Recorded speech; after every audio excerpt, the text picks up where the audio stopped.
A Christmas Carol in Prose, being a Ghost Story of Christmas, by Charles Dickens. Preface.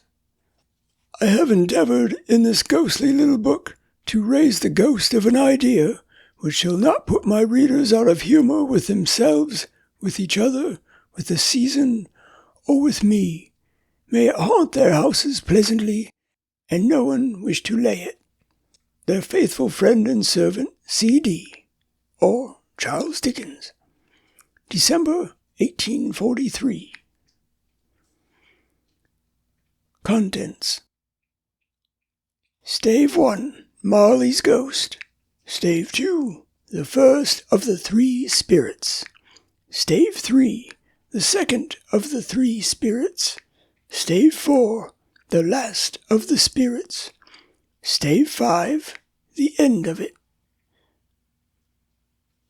Stave 1, Marley's Ghost. Marley was dead, to begin with. There is no doubt whatever about that. The register of his burial was signed by the clergyman, the clerk, the undertaker, and the chief mourner. Scrooge signed it, and Scrooge's name was good upon change for anything he chose to put his hand to. Old Marley was as dead as a doornail. Mind, I don't mean to say that I know, of my own knowledge, what there is particularly dead about a doornail. I might have been inclined myself to regard a coffin nail as the deadest piece of ironmongery in the trade. But the wisdom of our ancestors is in the simile, and my unhallowed hand shall not disturb it, or the country's done for. You will therefore permit me to repeat emphatically that Marley was as dead as a doornail. Scrooge knew he was dead, of course he did. How could it be otherwise? Scrooge and he were partners for I don't know how many years. Scrooge was his sole executor, his sole administrator, his sole assign, his sole residuary legatee, his sole friend, and his sole mourner. And even Scrooge was not so dreadfully cut up by the sad event, but that he was an excellent man of business on the very day of the funeral, and solemnized it with an undoubted bargain. The mention of Marley's funeral brings me back to the point I started from. There is no doubt that Marley was dead. This must be distinctly understood, or nothing wonderful can come of the story I am going to relate. If we were not perfectly convinced that Hamlet's father died before the play began, there would be nothing more remarkable in his taking a stroll at night in an easterly wind upon his own ramparts than there would be in any other middle-aged gentleman rashly turning out after dark in a breezy spot. Say St. Paul's churchyard, for instance, literally to astonish his son's weak mind. Scrooge never painted out old Marley's name. There it stood years afterward above the warehouse door. Scrooge and Marley. The firm was known as Scrooge and Marley. Sometimes people new to the business called Scrooge and sometimes Marley, but he answered to both names. It was all the same to him. Oh, but he was a tight-fisted hand at the grindstone, Scrooge. A squeezing, wrenching, grasping, scraping, clutching, covetous old sinner. Hard and sharp as flint, from which no steel had ever struck out generous fire. Secret and self-contained and solitary as an oyster. The cold within him froze his own features, nipped his pointed nose, shriveled his cheek, stiffened his gait, made his eyes red, his thin lips blue, and spoke out shrewdly in his grating voice. A frosty rime was on his head and on his eyebrows and his wiry chin. He carried his own low temperature always about with him. He iced his coffee in the dog days, and he didn't thaw it 1 degree at Christmas. External heat and cold had little influence on Scrooge. No warmth could warm, no wintry weather chill him, no wind that blew was bitterer than he, no falling snow was more intent upon its purpose, no pelting rain less open to entreaty. Foul weather didn't know where to have him. The heaviest rain and snow and hail and sleet could boast of the advantage over him in only one respect. They often came down handsomely, and Scrooge never did. Nobody ever stopped him in the street to say, with gladsome looks, "My dear Scrooge, how are you? When will you come to see me?" No beggars implored him to bestow a trifle. No children asked him what it was o'clock. No man or woman ever once in all his life inquired the way to such and such a place of Scrooge. Even the blind men's dogs appeared to know him, and when they saw him coming on, would tug their owners into doorways and up courts, and then would wag their tails, as though they said, "No eye at all is better than an evil eye, dark master."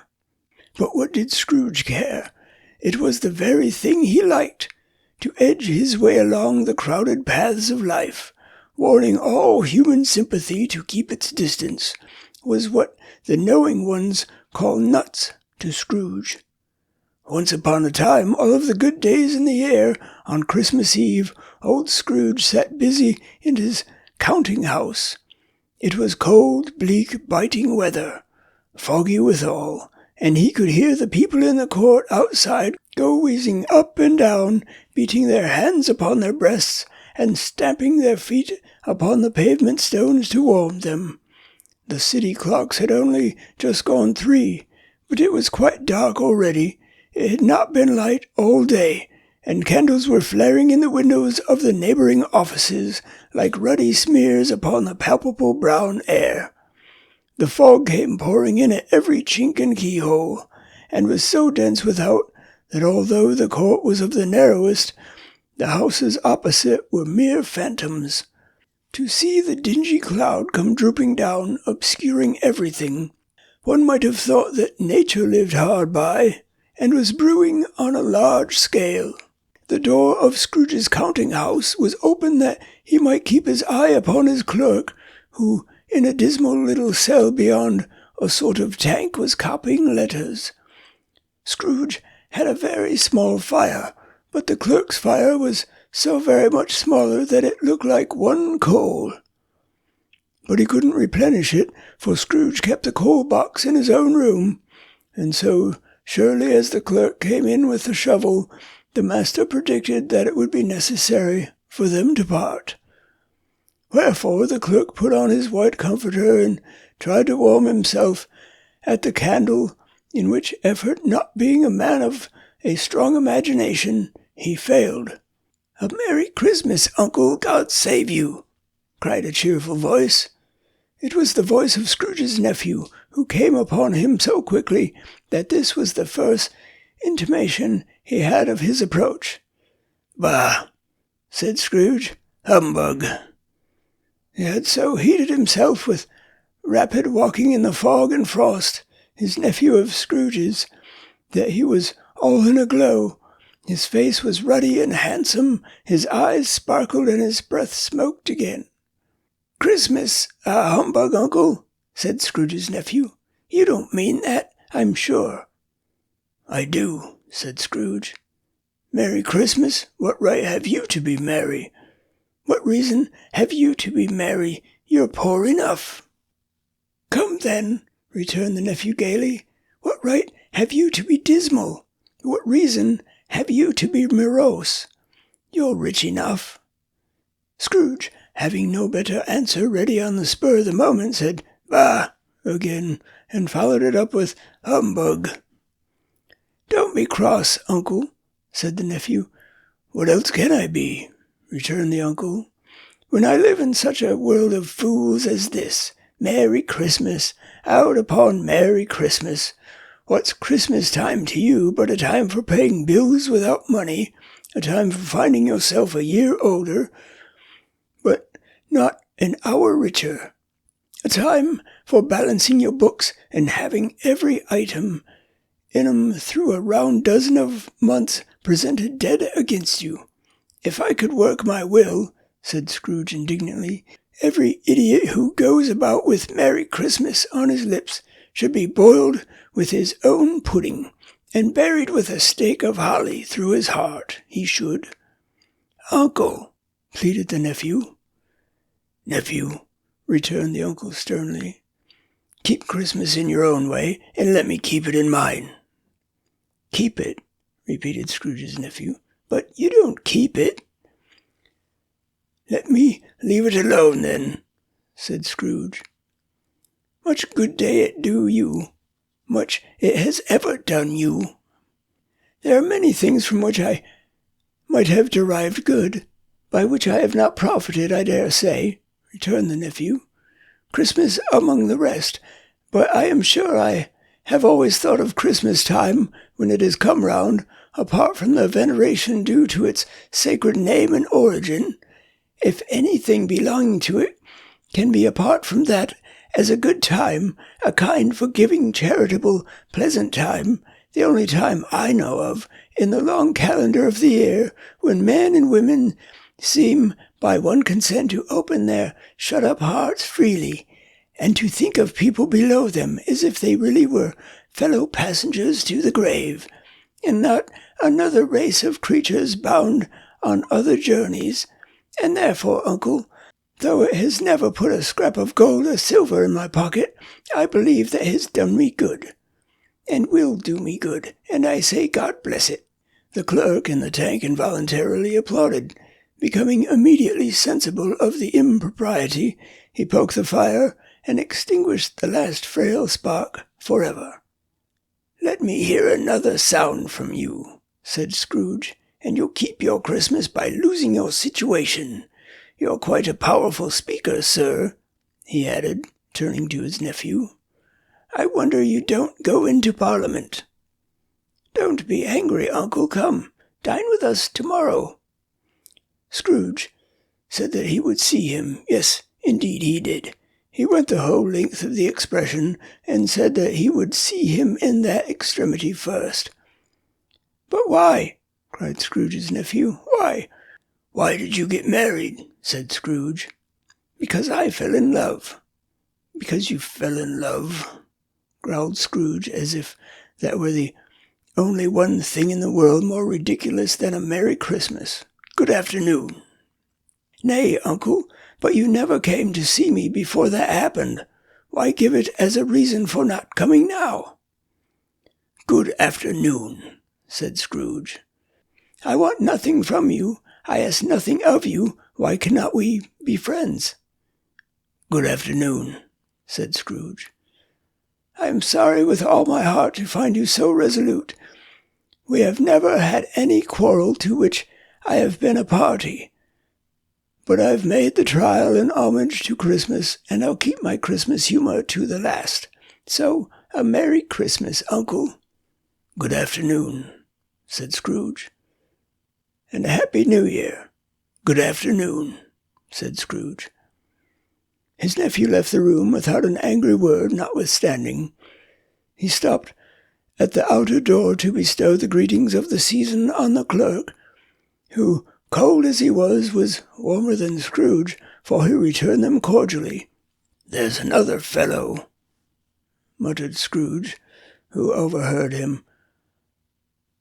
My clerk with 15 shillings a week and a wife and family, talking about a Merry Christmas.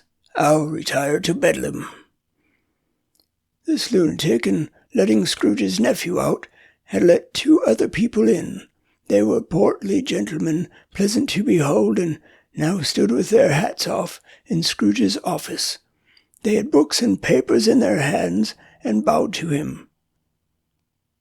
Scrooge and Marley's, I believe, said one of the gentlemen, referring to his list. Have I the pleasure of addressing Mr. Scrooge or Mr. Marley? Mr. Marley has been dead these 7 years, Scrooge replied. He died 7 years ago, this very night.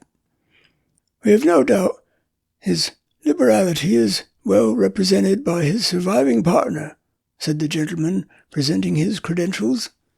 It certainly was, for they had been two kindred spirits at the ominous word liberality. Scrooge frowned and shook his head and handed the credentials back. "At this festive season of the year, Mr. Scrooge," said the gentleman, taking up a pen, "it is more than usually desirable that we should make some slight provision for the poor and destitute, who suffer greatly at the present time. Many thousands are in want of common necessaries. Hundreds of thousands are in want of common comforts, sir." "Are there no prisons?" asked Scrooge. "Plenty of prisons," said the gentleman, laying down the pen again. "And the union workhouses?" demanded Scrooge.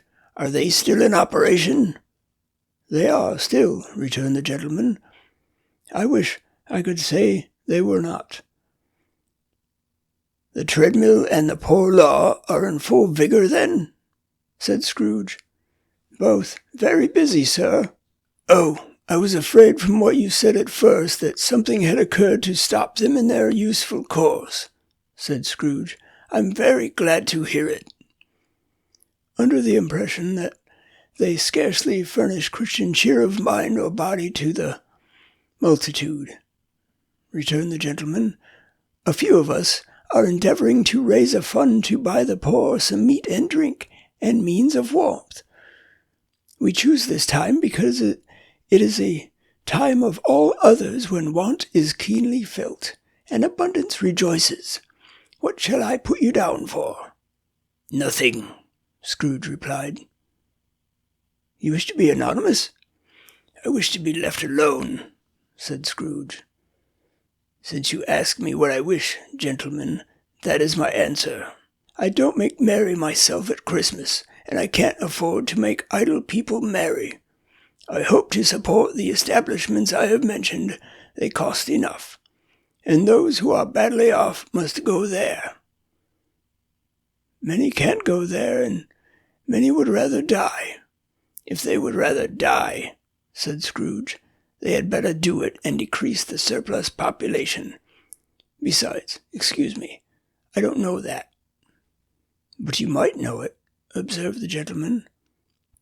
"It's not my business," Scrooge returned. "It's enough for a man to understand his own business and not to interfere with other people's. Mine occupies me constantly. Good afternoon, gentlemen." Seeing clearly that it would be useless to pursue their point, the gentleman withdrew. Scrooge resumed his labours with an improved opinion of himself and in more facetious temper than was usual with him. Meanwhile, the fog and darkness thickened, so that people ran about with flaring links, proffering their services to go before horses in carriages and conduct them on their way. The ancient tower of a church, whose gruff old bell was always peeping slyly down at Scrooge out of a Gothic window in the wall, became invisible and struck the hours and quarters in the clouds with tremulous vibrations afterwards, as if its teeth were chattering in its frozen head up there. The cold became intense. In the main street, at the corner of the court, some labourers were repairing the gas pipes and had lighted a great fire in a brazier, round which a party of ragged men and boys were gathered, warming their hands and winking their eyes before the blaze in rapture. The water plug, being left in solitude, its overflowing sullenly congealed and turned to misanthropic ice. The brightness of the shops where holly sprigs and berries crackled in the lamp heat of the windows, made pale faces ruddy as they passed. Poulterers and grocers' trades became a splendid joke, a glorious pageant with which it was next to impossible to believe that such dull principles as bargain and sale had anything to do. The Lord Mayor, in the stronghold of the mighty mansion house, gave orders to his 50 cooks and butlers to keep Christmas as a Lord Mayor's household should, and even the little tailor, whom he had fined 5 shillings on the previous Monday for being drunk and bloodthirsty in the streets, stirred up tomorrow's pudding in his garret, while his lean wife and the baby sallied out to buy the beef. Foggier yet and colder, piercing, searching, biting cold, if the good Saint Dunstan had but nipped the evil spirit's nose with a touch of such weather as that, instead of using his familiar weapons, then indeed we would have roared to lusty purpose. The owner of one scant young nose, gnawed and mumbled by the hungry cold as bones are gnawed by dogs, stooped down at Scrooge's keyhole to regale him with a Christmas carol. But at the first sound of "God bless you, merry gentlemen, may nothing you dismay," Scrooge seized the ruler with such energy of action that the singer fled in terror, leaving the keyhole to the fog in even more congenial frost. At length the hour of shutting up the counting-house arrived. With an ill will, Scrooge dismounted from his stool and tactfully admitted the fact to the expectant clerk in the tank, who instantly snuffed his candle out and put on his hat. "You want all day tomorrow, I suppose?" said Scrooge. "If quite convenient, sir." "It's not convenient," said Scrooge, "and it's not fair. If I was to stop 1/2 crown for it, you'd think yourself ill-used, I'll be bound."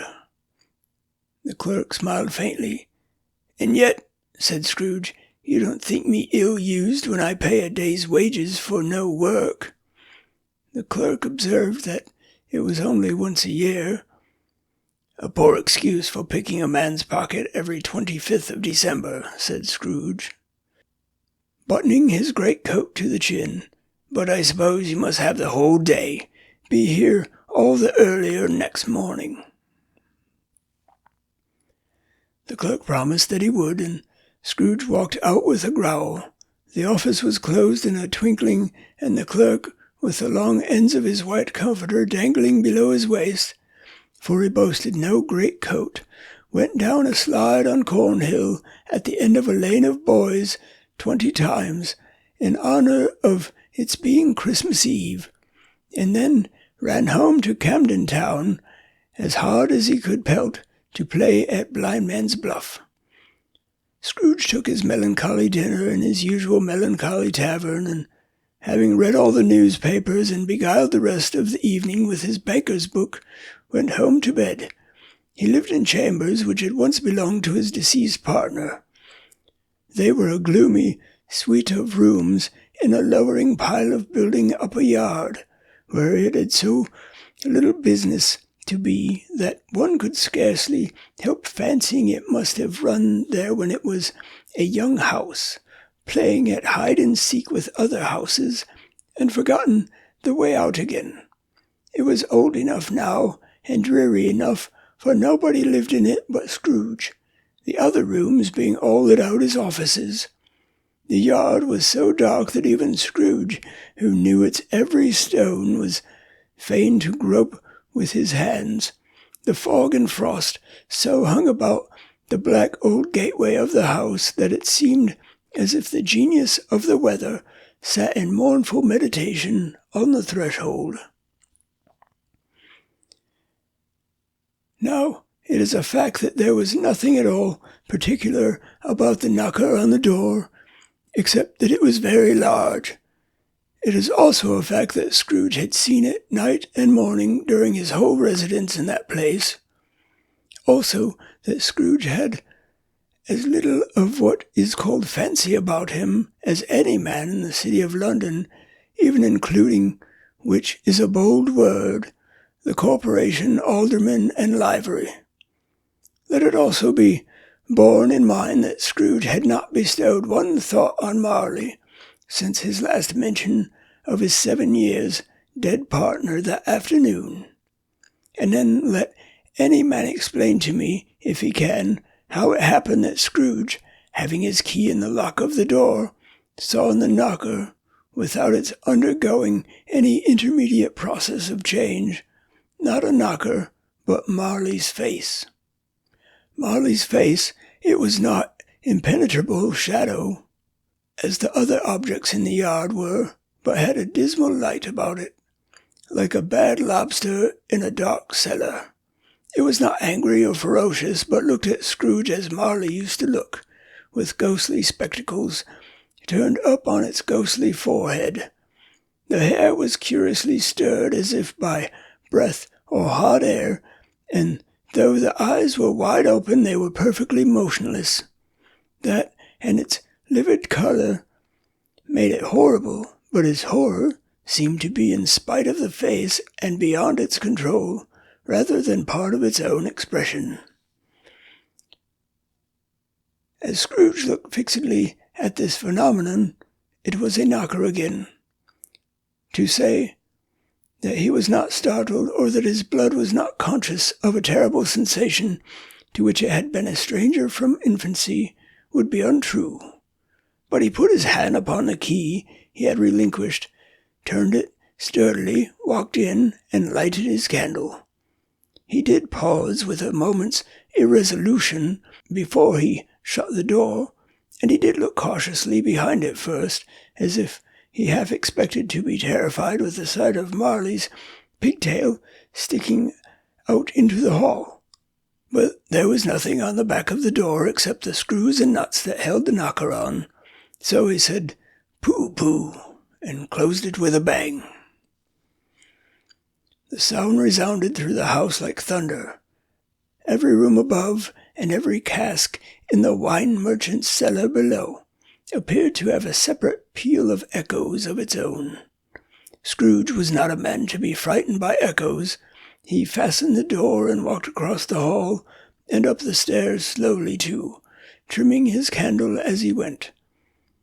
You may talk vaguely about driving a coach and six up a good old flight of stairs or through the bad young Act of Parliament, but I mean to say you might have got a hearse up that staircase and taken it broadwise, with the splinter bar toward the wall and the door towards the balustrades, and done it easy. There was plenty of width for that, and room to spare, which is perhaps the reason why Scrooge thought he saw a locomotive hearse going on before him in the gloom. Half a dozen gas lamps out of the street wouldn't have lighted the entry too well, so you may suppose that it was pretty dark with Scrooge's dip. Up Scrooge went, not caring a button for that. Darkness is cheap, and Scrooge liked it. But before he shut his heavy door, he walked through his rooms to see that all was right. He had just enough recollection of the face to desire to do that. Sitting room, bedroom, lumber room, all as they should be. Nobody under the table, nobody under the sofa, a small fire in the grate, spoon and basin ready, and the little saucepan of gruel. Scrooge had a cold in his head upon the hob. Nobody under the bed, nobody in the closet, nobody in his dressing gown, which was hanging up in a suspicious attitude against the wall. Lumber room as usual, old fire guard, old shoes, 2 fish baskets, washing stand on 3 legs, and a poker. Quite satisfied, he closed his door and locked himself in. Double locked himself in, which was not his custom. Thus secured against surprise, he took off his cravat, put on his dressing gown and slippers, and his nightcap, and sat down before the fire to take his gruel. It was a very low fire indeed, nothing on such a bitter night. He was obliged to sit close to it and brood over it before he could extract the least sensation of warmth from such a handful of fuel. The fireplace was an old one, built by some Dutch merchant long ago, and paved all round with quaint Dutch tiles, designed to illustrate the Scriptures. There were Cains and Abels, Pharaoh's daughters, queens of Sheba, angelic messengers descending through the air on clouds like feather beds, Abrams, Belshazzars, apostles putting off to sea in butter boats. Hundreds of figures to attract his thoughts, and yet that face of Marley, 7 years dead, came like the ancient prophet's rod, and swallowed up the whole. If each smooth tile had been a blanket first, with power to shape some picture on its surface, from the disjointed fragments of his thoughts, there would have been a copy of old Marley's head on every one. "Humbug," said Scrooge, and walked across the room. After several turns he sat down again, and he threw his head back in the chair. His glance happened to rest upon a bell, a disused bell that hung in the room, and communicated for some purpose now forgotten with a chamber in the highest story of the building. It was with great astonishment and with a strange and inexplicable dread that, as he looked, he saw this bell begin to swing. It swung so softly in the outset that it scarcely made a sound. But soon it rang out loudly, and so did every bell in the house. This might have lasted half a minute or a minute, but it seemed an hour. The bells ceased as they had begun together. They were succeeded by a clanking noise deep down below, as if some person were dragging a heavy chain over the casks in the wine merchant's cellar. Scrooge then remembered to have heard that ghosts in haunted houses were described as dragging chains. The cellar door flew open with a booming sound, and then he heard the noise much louder on the floors below, then coming up the stairs and coming straight towards his door. "It's humbug still," said Scrooge. "I won't believe it." His colour changed, though, when, without a pause, it came on through the heavy door and passed into the room before his eyes.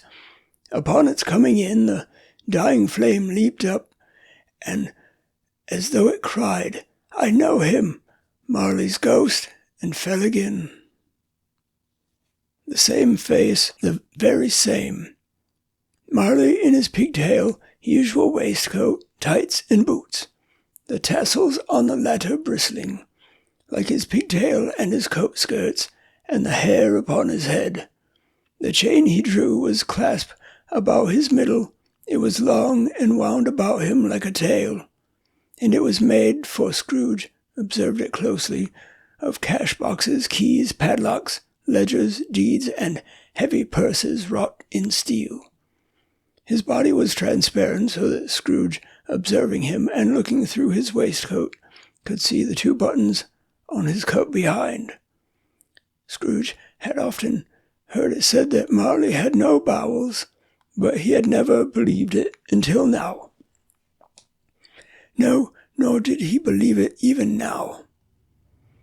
Though he looked the phantom through and through and saw it standing before him, though he felt the chilling influence of its death-cold eyes, and marked the very texture of the folded kerchief bound about its head and chin, which wrapper he had not observed before, he was still incredulous and fought against his senses. "How now?" said Scrooge, caustic and cold as ever. "What do you want with me?" "Much," Marley's voice, no doubt about it. "Who are you?" "Ask me who I was." "Who were you, then?" said Scrooge, raising his voice, very particular for a shade. He was going to say, "to a shade," but substituted this, as more appropriate. "In life, I was your partner, Jacob Marley." Can you sit down?" asked Scrooge, looking doubtfully at him. "I can." "Do it, then." Scrooge asked the question because he didn't know whether a ghost so transparent might find himself in a condition to take a chair, and felt that in the event of its being impossible, it might involve the necessity of an embarrassing explanation. But the ghost sat down on the opposite side of the fireplace, as if he were quite used to it. "You don't believe in me?" observed the ghost. "I don't," said Scrooge. "What evidence would you have of my reality beyond that of your senses?" "I don't know," said Scrooge. "Why do you doubt your senses?" "Because," said Scrooge, "a little thing affects them, A slight disorder of the stomach makes them cheats. You might be an undigested bit of beef, a blot of mustard, a crumb of cheese, a fragment of an underdone potato. There's more of gravy than of grave about you, whatever you are. Scrooge was not much in the habit of cracking jokes, nor did he feel in his heart by any means waggish then. The truth is that he tried to be smart as a means of distracting his own attention and keeping down his terror, for the spectre's voice disturbed the very marrow in his bones. To sit staring at those fixed glazed eyes in silence for a moment would play. Scrooge felt the very deuce with him. There was something very awful, too, in the spectre's being provided with an infernal atmosphere of its own.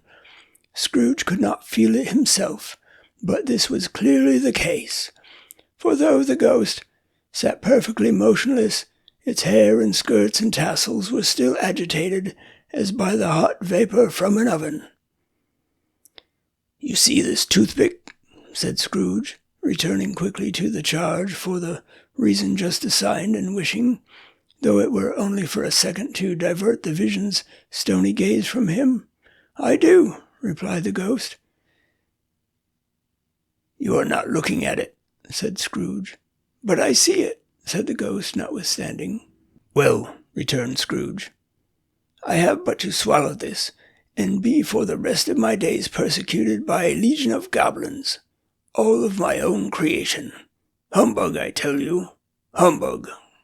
At this, the spirit raised a frightful cry and shook its chain with such a dismal and appalling noise that Scrooge held on tight to his chair to save himself from falling in a swoon. But how much greater was his horror when the phantom, taking off the bandage round its head as if it were too warm to wear indoors, its lower jaw dropped down upon its breast. Scrooge fell upon his knees and clasped his hand before his face. "Mercy," he said, "dreadful apparition, why do you trouble me?" "Man of the worldly mind," replied the ghost, "do you believe in me or not?" "I do," said Scrooge. "I must. But why do spirits walk the earth, and why do they come to me?" "It is required of every man," the ghost returned, "that the spirit within him should walk abroad among his fellow men and travel far and wide, and if that spirit goes not forth in life, it is condemned to do so after death. It is doomed to wander through the world, oh woe is me, and witness what it cannot share, but might have shared on earth, and turn to happiness." Again the spectre raised a cry, and shook its chain and wrung its shadowy hands. "You are fettered," said Scrooge, trembling. "Tell me why." "I wear the chain I forged in life," replied the ghost. "I made it link by link, and yard by yard. I girded it on my own free will, and of my own free will I wore it. Is its pattern strange to you?" Scrooge trembled more and more. "Oh, would you know," pursued the ghost, "the weight and length of the strong coil you bear yourself? It was full as heavy and as long as this, 7 Christmas Eves ago. You have laboured on it since. It is a ponderous chain." Scrooge glanced about him on the floor, in the expectation of finding himself surrounded by 50 or 60 fathoms of iron cable, but he could see nothing.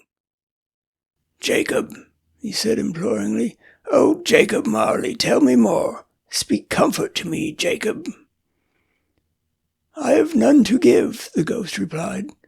"It comes from other regions, Ebenezer Scrooge, and is conveyed by other ministers to other kinds of men, nor can I tell you what I would.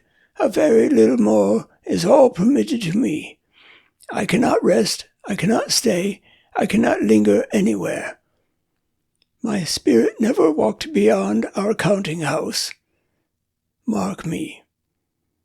In life, my spirit never roved beyond The narrow limits of our money-changing hole and the weary journeys lie before me." It was a habit with Scrooge, whenever he became thoughtful, to put his hands in his breeches pockets, pondering on what the ghost had said. He did so now, but without lifting up his eyes or getting off his knees. "You must have been very slow about it, Jacob," Scrooge observed in a businesslike manner, though with humility and deference. "Slow," the ghost repeated. 7 years dead," mused Scrooge, "and travelling all the time." "The whole time," said the ghost. "No rest, no peace, incessant torture of remorse." "You travel fast," said Scrooge. "On the wings of the wind," replied the ghost. "You might have got over a great quantity of ground in 7 years, said Scrooge. The ghost, on hearing this, set up another cry and clanked its chain so hideously in the dead silence of the night that the ward would have been justified in indicting it for nuisance. "Oh, captive bound and double ironed," cried the phantom, "not to know the ages of incessant labour by immortal creatures, for this earth must pass into eternity before the good of which it is susceptible is all developed. Not to know that any Christian spirit working kindly in its little sphere, whatever it may be, will find its mortal life too short for its vast means of usefulness. Not to know that no space of regret can make amends for one life's opportunity misused. Yet such was I. Oh, such was I." "But you were always a good man of business, Jacob," faltered Scrooge, who now began to apply this to himself. "Business?" cried the ghost, wringing its hands again. "Mankind was business. The common welfare of my business, charity, mercy, forbearance, and benevolence, were all my business. The dealings of my trade were but a drop of water in the comprehensive ocean of my business." It held up its chin at arm's length, as if that were the cause of all its unveiling grief, and flung it heavily upon the ground again. "At this time of the rolling year," the spectre said, "I suffer most. Why do I walk through crowds of fellow beings with my eyes turned down and never raise them to that blessed star which led the wise men to a poor abode? Were there no poor homes to which its light would have conducted me?" Scrooge was very much dismayed to hear the spectre going on at this rate, and began to quake exceedingly. "Hear me," cried the ghost. "My time is nearly gone." "I will," said Scrooge. "But don't be hard on me. Don't be flowery, Jacob. Pray. How it is that I appear before you in a shape that you can see, I may not tell. I have sat invisible beside you many and many a day." It was not an agreeable idea. Scrooge shivered and wiped the perspiration from his brow. "That is no light part of my penance," pursued the ghost. "I am here tonight to warn you that you have yet a chance and hope of escaping my fate, a chance and hope of my procuring Ebenezer." "You were always a good friend to me," said Scrooge. "Thank ye." "You will be haunted," resumed the ghost, "by 3 spirits." Scrooge's countenance fell almost as low as the ghost had done. "Is that the chance and hope you mentioned, Jacob?" he demanded in a faltering voice. "It is. I think I'd rather not," said Scrooge. "Without their visits," said the ghost, "you cannot hope to shun the path I tread. Expect the first tomorrow when the bells toll 1. "Couldn't I take 'em all at once and have it over, Jacob?" hinted Scrooge. "Expect the second one on the next night at the same hour, the third upon the next night when the last stroke of 12 has ceased to vibrate.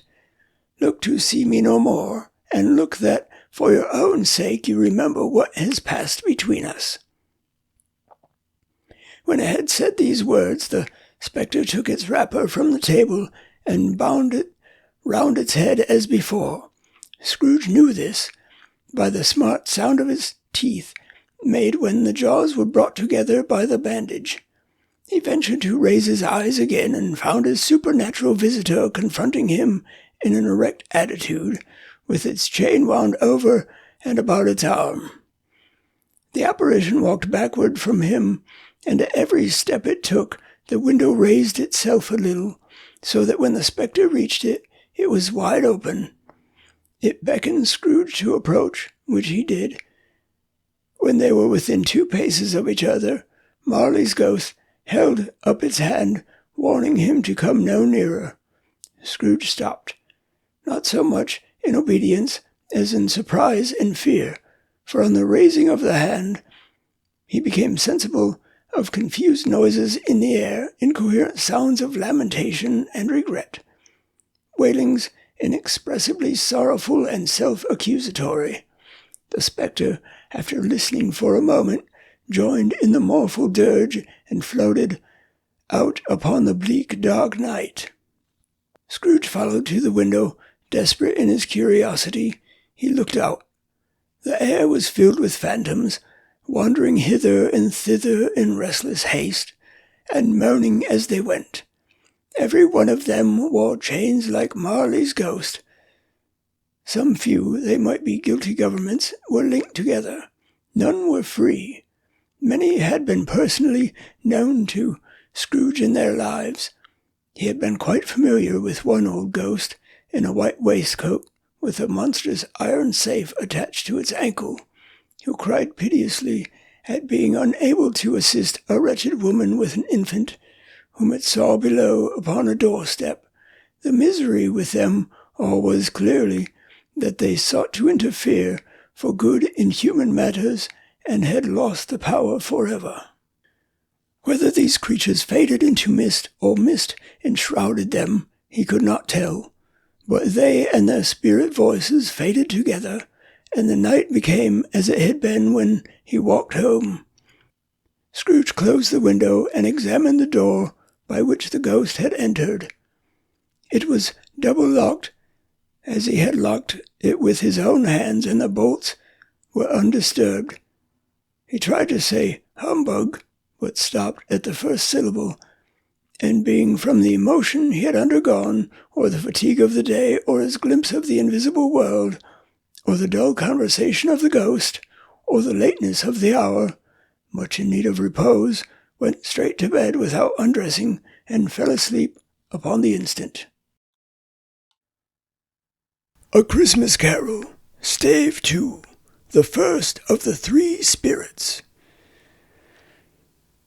When Scrooge awoke, it was so dark that looking out of bed he could scarcely distinguish the transparent window from the opaque walls of his chamber.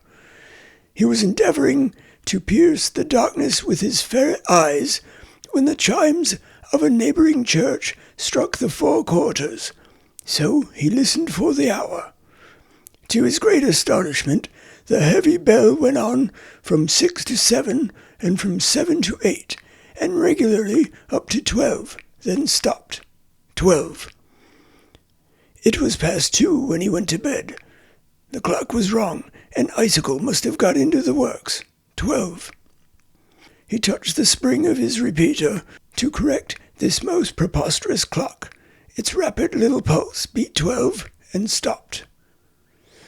"Why, it isn't possible," said Scrooge, "that I can have slept through a whole day and far into another night.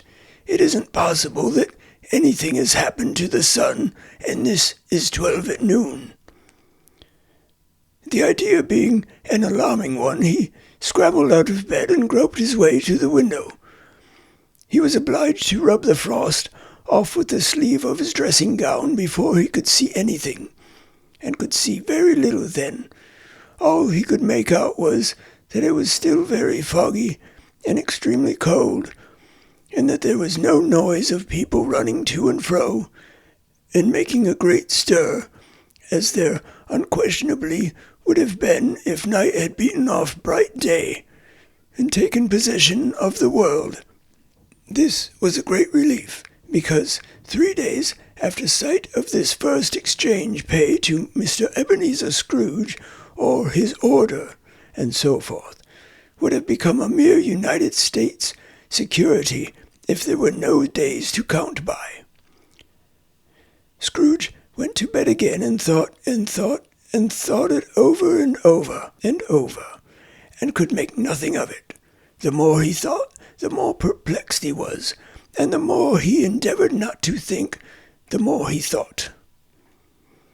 Marley's ghost bothered him exceedingly. Every time he resolved within himself, after mature inquiry, that it was all a dream, his mind flew back again like a strong spring released to its first position, and then presented the same problem to be worked all through.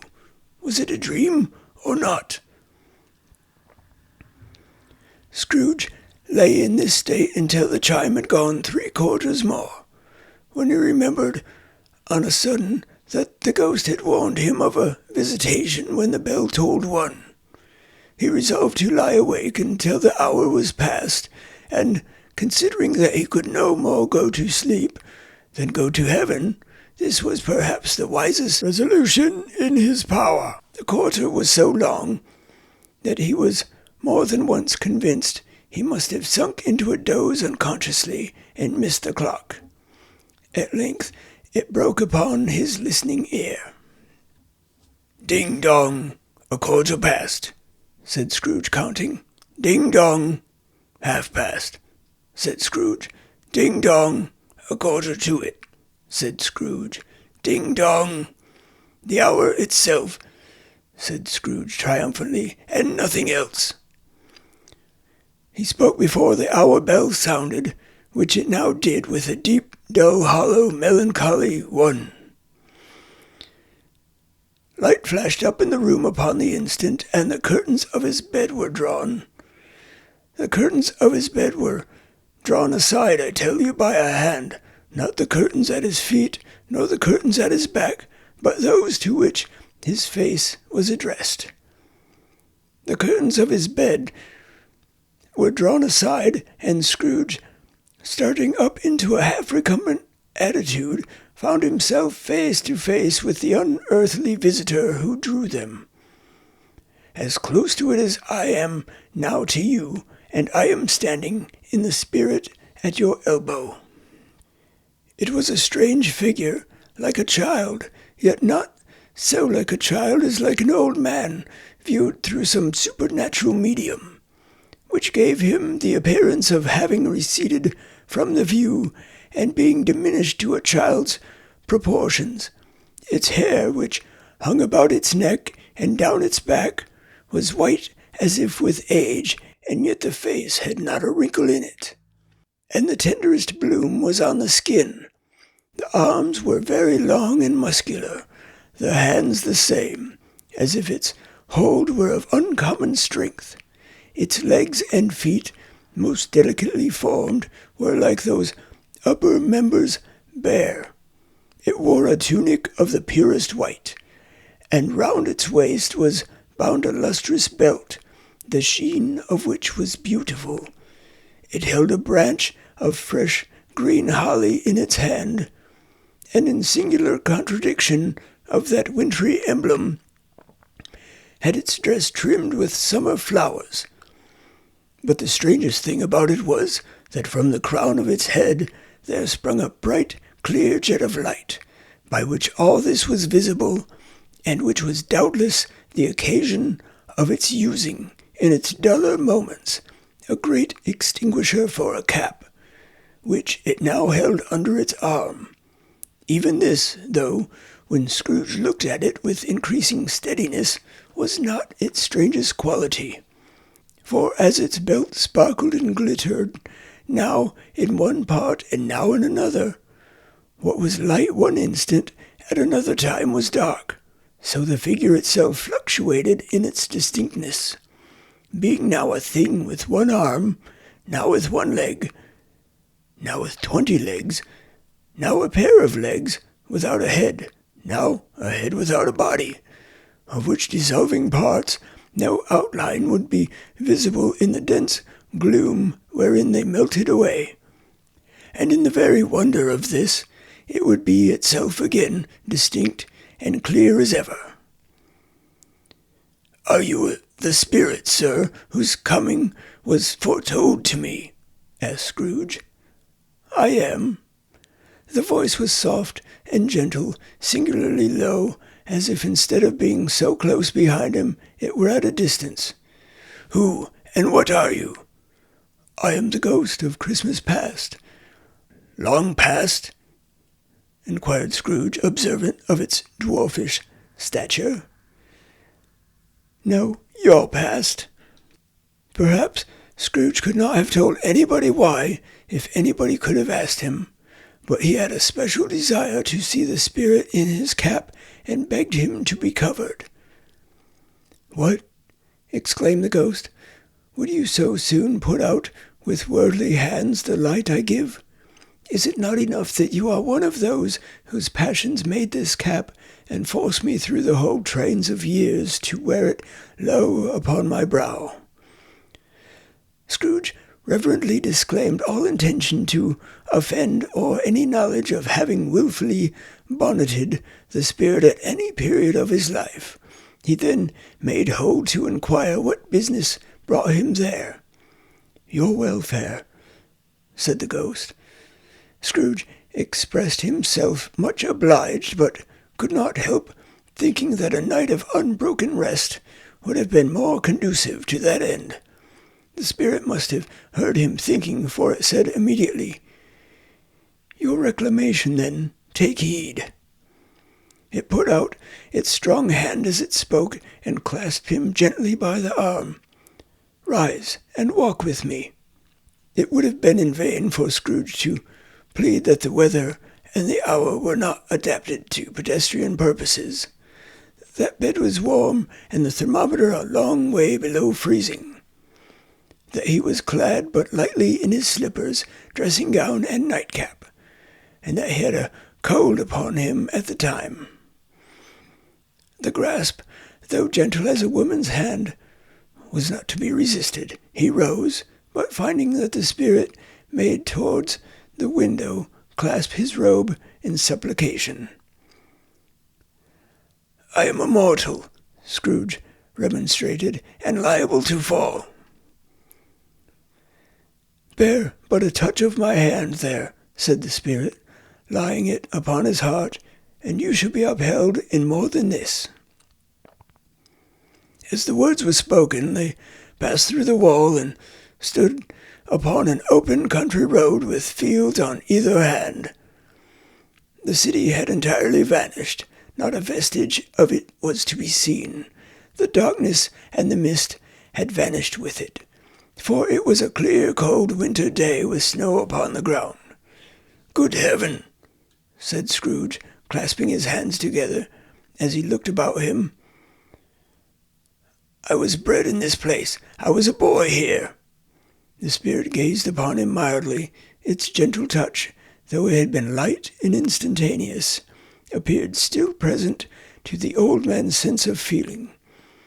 He was conscious of 1,000 odors floating in the air, each one connected with 1,000 thoughts and hopes and joys and cares long, long forgotten. "Your lip is trembling," said the ghost. "And what is that upon your cheek?" Scrooge muttered with an unusual catching in his voice, but that it was a pimple, and begged the ghost to lead him where he would. "You recollect the way?" inquired the spirit. "Remember it," cried Scrooge with fervor. "I could walk it blindfold." "Strange to have forgotten it for so many years," observed the ghost. "Let us go on." They walked along the road, Scrooge recognizing every gate and post and tree, until a little market town appeared in the distance, with its bridge, its church, and winding river. Some shaggy ponies now were seen trotting toward them with boys upon their backs, who called to other boys in country gigs and carts, driven by farmers. All these boys were in great spirits and shouted to each other until the broad fields were so full of merry music that the crisp air laughed to hear it. "These are but shadows of the things that have been," said the ghost. "They have no consciousness of us." The jocund travellers came on, and as they came, Scrooge knew and named them every one. Why was he rejoiced beyond all bounds to see them? Why did his cold eye glisten, and his heart leap up as they went past? Why was he filled with gladness when he heard them give each other Merry Christmas as they parted at crossroads and byways for their several homes? What was Merry Christmas to Scrooge? Out upon Merry Christmas, what good had it ever done to him? "The school is not quite deserted," said the ghost. "A solitary child neglected by his friends is left there still." Scrooge said he knew it, and he sobbed.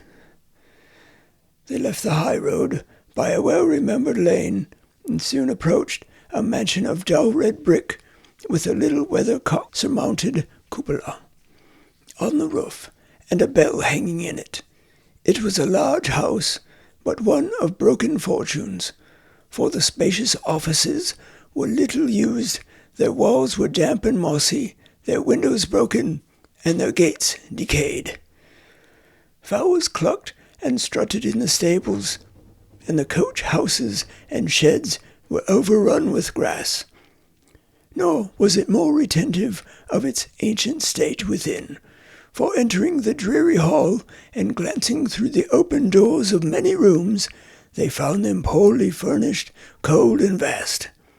There was an earthly savour in the air, a chilly bareness in the place, which associated itself somehow with too much getting up by candlelight and not too much to eat.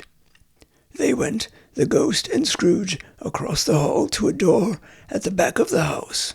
It opened before them and disclosed a long, bare, melancholy room, made barer still by lines of plain deal forms and desks. At one of these a lonely boy was reading near a feeble fire, and Scrooge sat down upon a form and wept to see his poor forgotten self as he used to be. Not a latent echo in the house, not a squeak and scuffle from the mice behind the panelling, not a drip from the half-thawed water-spout in the dull yard behind, not a sigh among the leafless boughs of the despondent poplar, not the idle swinging of an empty storehouse door, no, not a clicking in the fire, but fell upon the heart of Scrooge with a softening influence and gave a freer passage to his tears. The spirit touched him on the arm and pointed to his younger self, intent upon his reading. Suddenly, a man in foreign garments, wonderfully real and distinct to look at, stood outside the window with an axe stuck in his belt and leading by the bridle an ass laden with wood. "Why, it's Ali Baba!" Scrooge exclaimed in ecstasy. "It's dear old honest Ali Baba! Yes, yes, I know. One Christmas time, when yonder solitary child was left here all alone, he did come, for the first time, just like that poor boy. And Valentine," said Scrooge, "and his wild brother Orson. There they go. And what's his name, who was put down in his drawers, asleep at the gate of Damascus. Don't you see him? And the Sultan's groom turned upside down by the Jedi. There, he is upon his head. Serve him right. I'm glad of it. What business had he to be married to the princess?" To hear Scrooge expending all the earnestness of his nature on such subjects in a most extraordinary voice, between laughing and crying, and to see his heightened and excited face, would have been a surprise to his business friends in the city indeed. "There's the parrot," cried Scrooge. green body and yellow tail, with a thing like a lettuce growing out of the top of his head. There he is, poor Robin Crusoe, he called him, when he came home again after sailing round the island. Poor Robin Crusoe! Where have you been, Robin Crusoe? The man thought he was dreaming, but he wasn't. It was the parrot, you know. There goes Friday, running for his life, to the little creek. Halloa! Whoop! Hallo! Then, with a rapidity of transition very foreign to his usual character, he said, in pity for his former self, Poor boy! And cried again. I wish, Scrooge muttered, putting his hand in his pocket and looking about him after drying his eyes with his cuff. But it's too late now. What is the matter? Asked the spirit. Nothing, said Scrooge. Nothing. There was a boy singing a Christmas carol at my door last night. I should like to have given him something, that's all.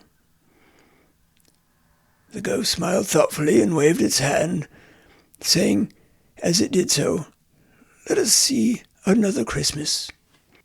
Scrooge's former self grew larger at the words, and the room became a little darker and more dirty. The panel shrunk, the windows cracked, fragments of plaster fell out of the ceiling, and the naked laths were shown instead. But how all this was brought about, Scrooge knew no more than you do. He only knew that it was quite correct, that everything had happened so, that there he was alone again when all the other boys had gone home for the jolly holidays. He was not reading now, but walking up and down despairingly. Scrooge looked at the ghost, and with a mournful shaking of his head, glanced anxiously towards the door. It opened, and a little girl, much younger than the boy, came darting in and putting her arms about his neck, and often kissing him, addressed him as her dear, dear brother. I have come to bring you home, dear brother, said the child, clapping her tiny hands and bending down to laugh, to bring you home, home, home. Home, little Fan, returned the boy. Yes, said the child, brimful of glee. Home, for good and all, home for ever and ever. Father is so much kinder than he used to be. That's home, like heaven. He spoke so gently to me one dear night when I was going to bed that I was not afraid to ask him once more if you might come home, and he said, yes, you should, and sent me in a coach to bring you. And you're to be a man, said the child, opening her eyes, and are never to come back here. But first, we're to be together all the Christmas long and have the merriest time in the world.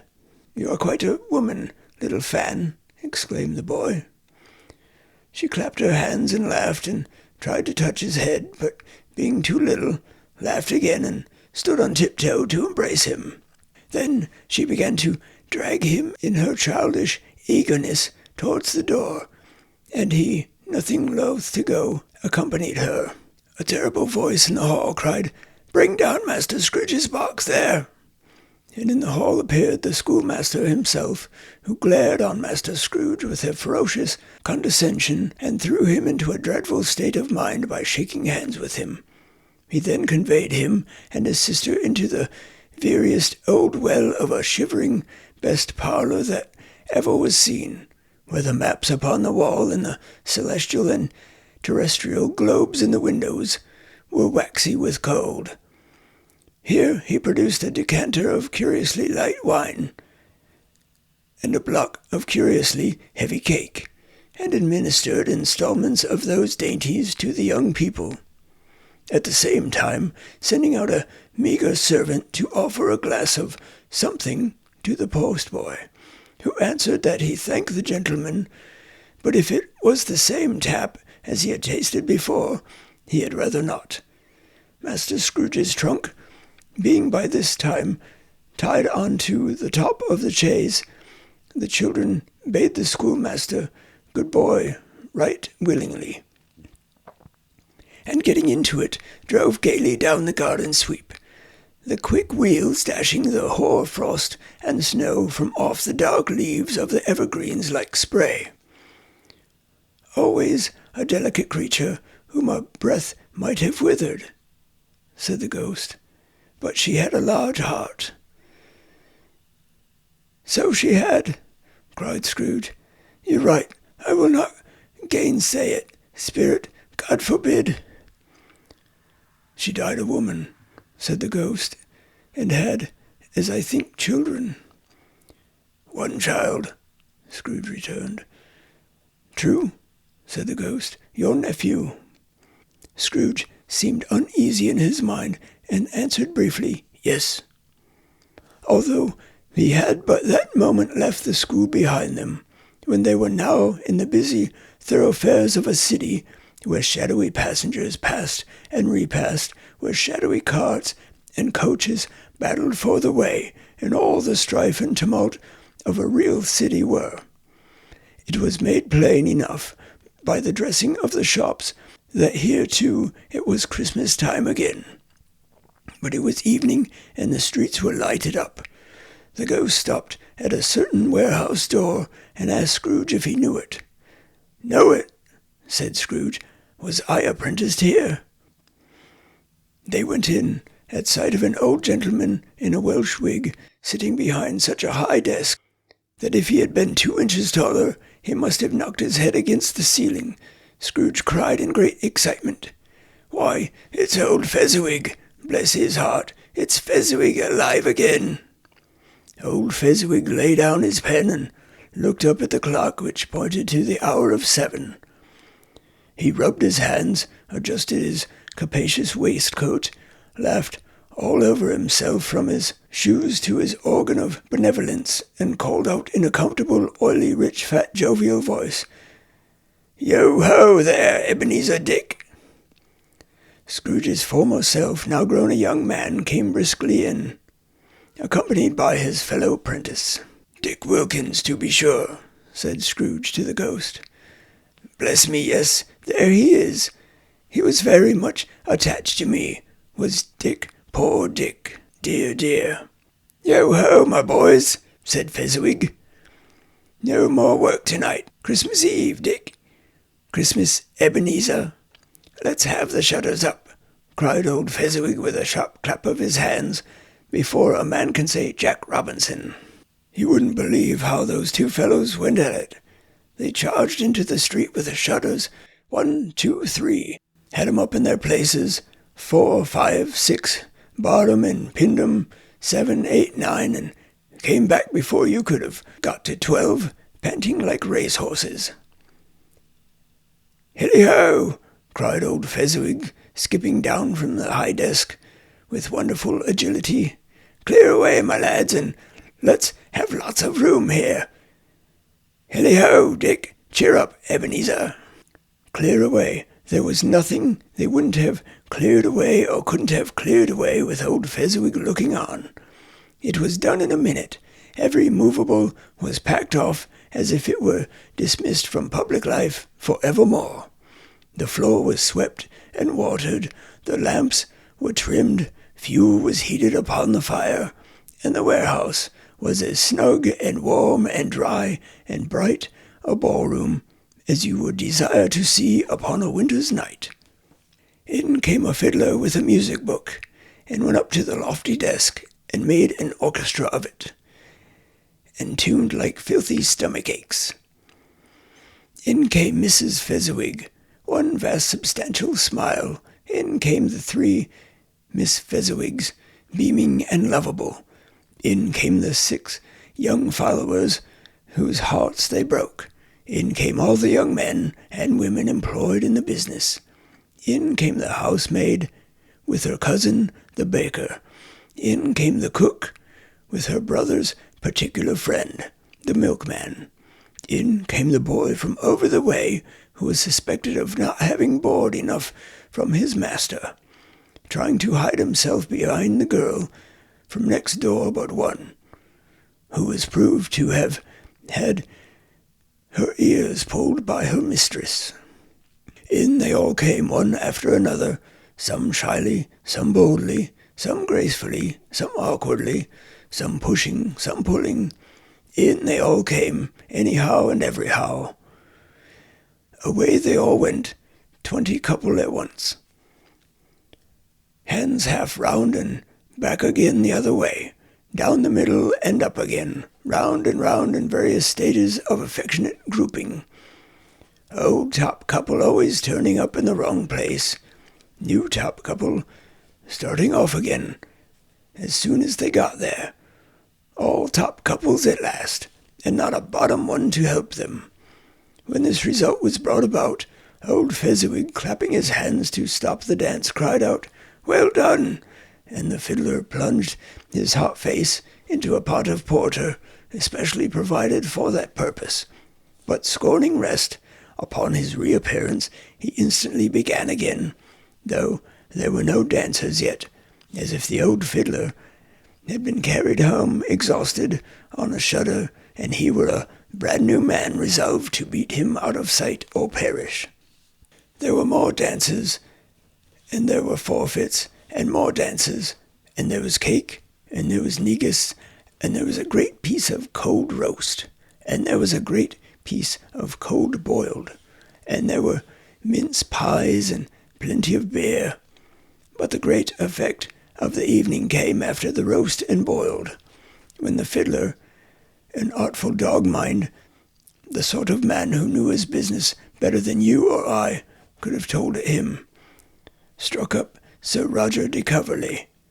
Then old Fezziwig stood out to dance with Mrs. Fezziwig, top couple too, with a good stiff piece of work cut out for them, 3 or 4 and 20 pair of partners, people who were not to be trifled with, people who would dance and had no notion of walking. But if they had been twice as many, 4 times, old Fezziwig would have been a match for them, and so would Mrs. Fezziwig. As to her, she was worthy to be his partner in every sense of the term.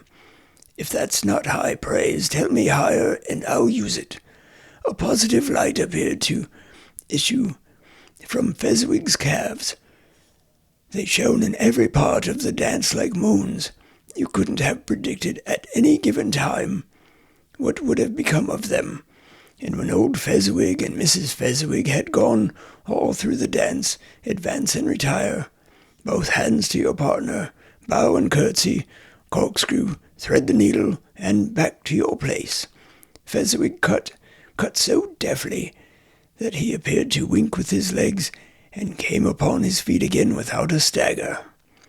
When the clock struck 11, this domestic ball broke up. Mr. and Mrs. Fezziwig took their stations, one on either side of the door, and shaking hands with every person individually as he or she went out, wished him or her a Merry Christmas. When everybody had retired but the 2 prentices, they did the same to them. And thus the cheerful voices died away, and the lads were left to their beds, which were under a counter in the back shop. During the whole of this time, Scrooge had acted like a man out of his wits. His heart and soul were in the scene, and with his former self he corroborated everything, remembered everything, enjoyed everything, and underwent the strangest agitation. It was not until now, when the bright faces of his former self and Dick were turned from them, then he remembered the ghost, and became conscious that it was looking full upon him, while the light upon its head burnt very clear. "A small matter," said the ghost, "to make these silly folks so full of gratitude." "Small," echoed Scrooge. The spirit signed to him to listen to the 2 apprentices who were pouring out their hearts in praise of Fezziwig, and when he had done so, said, "Why, is it not he has spent but a few pounds of your mortal money, 3 or 4 perhaps? Is that so much that he deserves this praise?" "It isn't that," said Scrooge, heated by the remark, and speaking unconsciously, like his former, not to his latter self. "It isn't that, spirit. He has the power to render us happy or unhappy to make our service light or burdensome, a pleasure or a toil. Say that his power lies in words and looks, in things so slight and insignificant that it is impossible to add and count 'em up. What then? The happiness he gives is quite as great as if it cost a fortune." He felt the spirit's glance and stopped. "What is the matter?" asked the ghost. "Nothing particular," said Scrooge. "Something, I think," the ghost insisted. "No," said Scrooge. "No, I should like to be able to say a word or two to my clerk just now, that's all."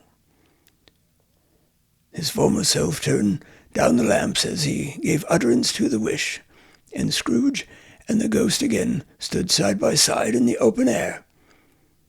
"My time grows short," observed the spirit. "Quick." This was not addressed to Scrooge or to anyone whom he could see, but it produced an immediate effect. For again Scrooge saw himself. He was older now, a man in the prime of life. His face had not the harsh and rigid lines of later years, but it had begun to wear the signs of care and avarice. There was an eager, greedy, restless motion in the eye, which showed the passion that had taken root, and where the shadow of the growing tree would fall. He was not alone, but sat by the side of a fair young girl in a mourning dress, in whose eyes there were tears, which sparkled in the light that shone out of the ghost of Christmas past. "It matters little," she said softly. "To you, very little. Another idol has displaced me, and if it can cheer and comfort you in time to come, as I would have tried to do, I have no just cause to grieve." "What idol has displaced you?" he rejoined. "A golden one. This is the even-handed dealing of the world," he said. "There is nothing on which it is so hard as poverty, and there is nothing it professes to condemn with such severity as the pursuit of wealth." "You fear the world too much," she said gently. "All your other hopes have merged into the hope of being beyond the chance of its sordid reproach. I have seen your nobler aspirations fall off one by one until the master passion, gain, engrosses you. Have I not?" "What then?" he retorted. "Even if I've grown so much wiser, what then? I am not changed towards you." She shook her head. "Am I? Our contract is an old one. It was made when we were both poor and content to be so, until, in good season, you could improve your worldly fortune by our patient industry. You are changed. When it was made, you were another man." "I was a boy," he said impatiently. "Your own feelings tell you that you were not what you are," she returned. "I am that which promised happiness when we were one in heart, is fraught with misery now that we are two. How often and how keenly I have thought of this, I will not say. It is enough that I have thought of it and can release you." "Have I ever sought release?" "In words, no, never." "In what then?" "In a changed nature, in an altered spirit, in another atmosphere of life, another hope as its great end. In everything that made my love of any worth or value in your sight. In this had never been between us," said the girl, looking mildly but with steadiness upon him. "Tell me, would you seek me out and try to win me now? Ah, no." He seemed to yield to the justice of this supposition in spite of himself. But he said with a struggle, "You think not." "I would gladly think otherwise if I could," she answered. "Heaven knows, when I have learned a truth like this, I know how strong and irresistible it must be. But if you were free, today, tomorrow, yesterday, can even I believe that you would choose a dowerless girl, you who in your very confidence with her weigh everything by gain? Or choosing her, if for a moment you were false enough to your one guiding principle to do so. So I do not know that your repentance and regret would surely follow. I do, and I release you, with a full heart for the love of him you once were." He was about to speak, but with her head turned from him, she resumed, "You may, the memory of what is past makes me hope you will have pain in this, a very, very brief time, and you will dismiss the recollection of it gladly as an unprofitable dream from which it happened well that you awoke. May you be happy in the life you have chosen." She left him, and they parted. "Spirit," said Scrooge, "show me no more. Conduct me home. Why do you delight to torture me?" "One shadow more," exclaimed the ghost. "No more," cried Scrooge. "No more. I don't wish to see it. Show me no more." But the relentless ghost pinioned him in both his arms and forced him to observe what happened next. They were in another scene and place, a room not very large or handsome, but full of comfort. Near to the winter fire sat a beautiful young girl, so like the last that Scrooge believed it was the same until he saw her, now a comely matron, sitting opposite her daughter. The noise in his room was perfectly tumultuous, for there were more children there than Scrooge, in his agitated state of mind, could count. And unlike the celebrated herd in the poem, there were not 40 children conducting themselves like one, but every child was conducting itself like 40. The consequences were uproarious beyond belief, but no one seemed to care. On the contrary, the mother and daughter laughed heartily and enjoyed it very much, and the latter, soon beginning to mingle in the sports, got pillaged by the young brigands most ruthlessly. What would I not have to be one of them? Thought. I never could have been so rude. No, no. I wouldn't for the wealth of all the world have crushed that braided hair and torn it down, and for the precious little shoe I wouldn't have plucked it off. God bless my soul to save my life. As to measuring her waist in sport, as they did, bold young brood, I couldn't have done it. I should have expected my arm to have grown round it for a punishment, and never come straight again. And yet I should have dearly liked, I own, to have touched her lips, to have questioned her, that she might have opened them, to have looked upon the lashes of her downcast eyes, and never raised a blush, to have let loose waves of hair, in an inch of which would be a keepsake beyond price. In short, I should have liked, I do confess, to have had the lightest license of a child, and yet to have been man enough to know its value. But now a knocking at the door was heard, and such a rush immediately ensued that she, with laughing face and plundered dress, was borne towards it, the centre of a flushed and boisterous group, just in time to greet the father, who came home attended by a man laden with Christmas toys and presents.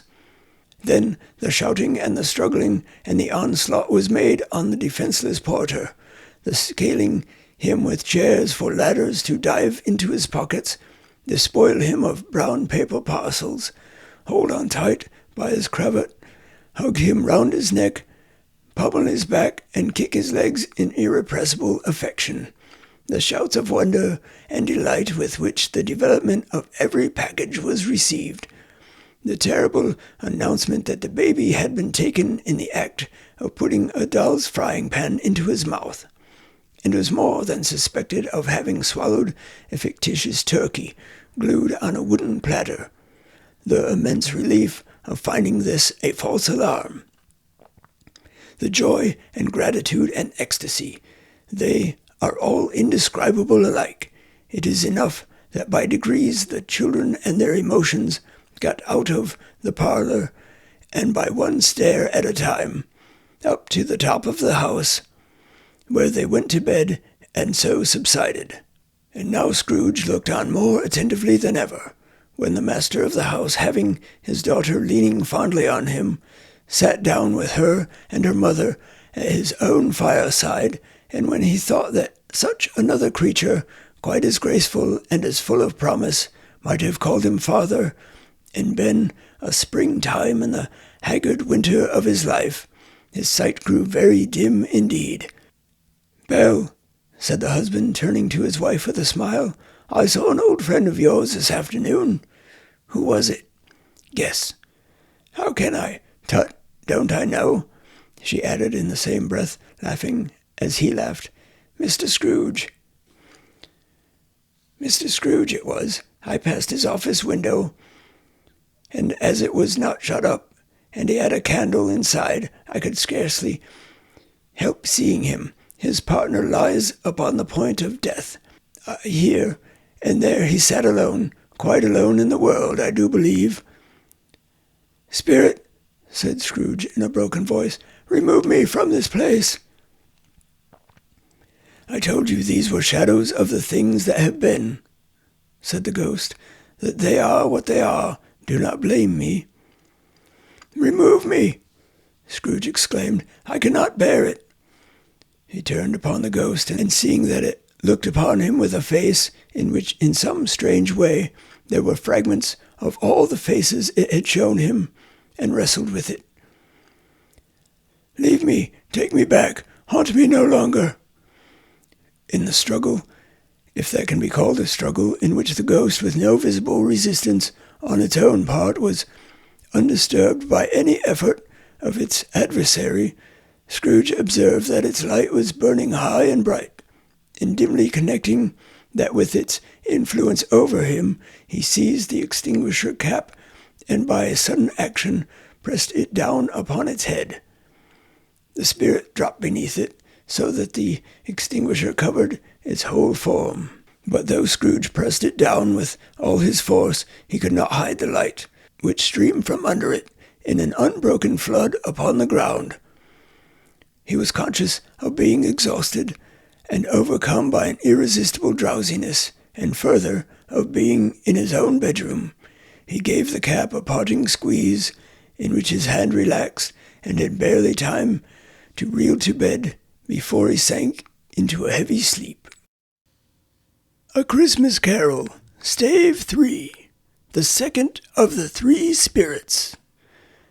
Awaking in the middle of a prodigiously tough snore, and sitting up in bed to get his thoughts together, Scrooge had no occasion to be told that the bell was again upon the stroke of 1. He felt that he was restored to consciousness in the right nick of time, for the special purpose of holding a conference with the second messenger dispatched to him through Jacob Marley's intervention. But finding that he turned uncomfortably cold when he began to wonder which of his curtains this new spectre would draw back, he put them every one aside with his own hands, and lying down again, established a sharp lookout all round the bed, for he wished to challenge the spirit on the moment of its appearance, and did not wish to be taken by surprise and made nervous. Gentlemen of the free and easy sort, who plume themselves on being acquainted with a move or two, and being usually equal to the time of day, express the wide range of their capacity for adventure by observing that they are good for anything from pitch and toss to manslaughter, between which opposite extremes, no doubt, there lies a tolerably wide and comprehensive range of subjects. Without venturing for Scrooge quite as heartily as this, I don't mind calling on you to believe that he was ready for a good broad field of strange appearances, and that nothing between a baby and a rhinoceros would have astonished him very much. Now, being prepared for almost anything, he was not by any means prepared for nothing, and consequently, when the bell struck 1, and no shape appeared, he was taken with a violent fit of trembling. 5 minutes, 10 minutes, a quarter of an hour went by, yet nothing came. All this time he lay upon his bed, the very core and centre of a blaze of ruddy light, which streamed upon it when the clock proclaimed the hour, and which, by only light, was more alarming than a dozen ghosts, as he was powerless to make out what it meant or would be at, and was sometimes apprehensive that he might be at that very moment an interesting case of spontaneous combustion without having the consolation of knowing it. At last, however, he began to think, as you or I would have thought at first, for it is always the person not in the predicament who knows what ought to have been done in it, and would unquestionably have done it too. At last, I say, he began to think that the source and secret of his ghostly light might be in the adjoining room, from whence, on further tracing it, it seemed to shine. This idea taking full possession of his mind, he got up softly and shuffled in his slippers to the door. The moment Scrooge's hand was on the lock, a strange voice called to him by his name and bade him enter. He obeyed. It was his own room, there was no doubt about it, but it had undergone a surprising transformation. The walls and ceiling were so hung with living green that it looked a perfect grove, from every part of which bright gleaming berries glistened. The crisp leaves of holly, mistletoe, and ivy reflected back the light, as if so many little mirrors had been scattered there, and such a mighty blaze went roaring up the chimney, as that dull petrification of a hearth had never known in Scrooge's time, or Marley's, or for many and many a winter season gone. Heaped up on the floor to form a kind of throne were turkeys, geese, game, poultry, brawn, great joints of meat, sucking pigs, long wreaths of sausages, mince pies, plum puddings, barrels of oysters, red-hot chestnuts, cherry-cheeked apples, juicy oranges, luscious pears, immense twelfth cakes, and seething bowls of punch that made the chamber dim with their delicious steam. In easy state upon this couch there sat a jolly giant, glorious to see, who bore a glowing torch in shape not unlike Plenty's horn, and held it up, high up, to shed its light on Scrooge as he came peeping round the door. "Come in," exclaimed the ghost. "Come in and know me better, man." Scrooge entered timidly and hung his head before this spirit.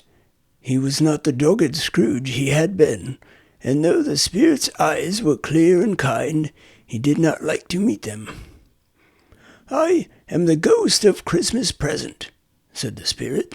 "Look upon me." Scrooge reverently did so. It was clothed in one simple green robe or mantle bordered with white fur. This garment hung so loosely on the figure that its capacious breast was bare, as if disdaining to be warded or concealed by any artifice.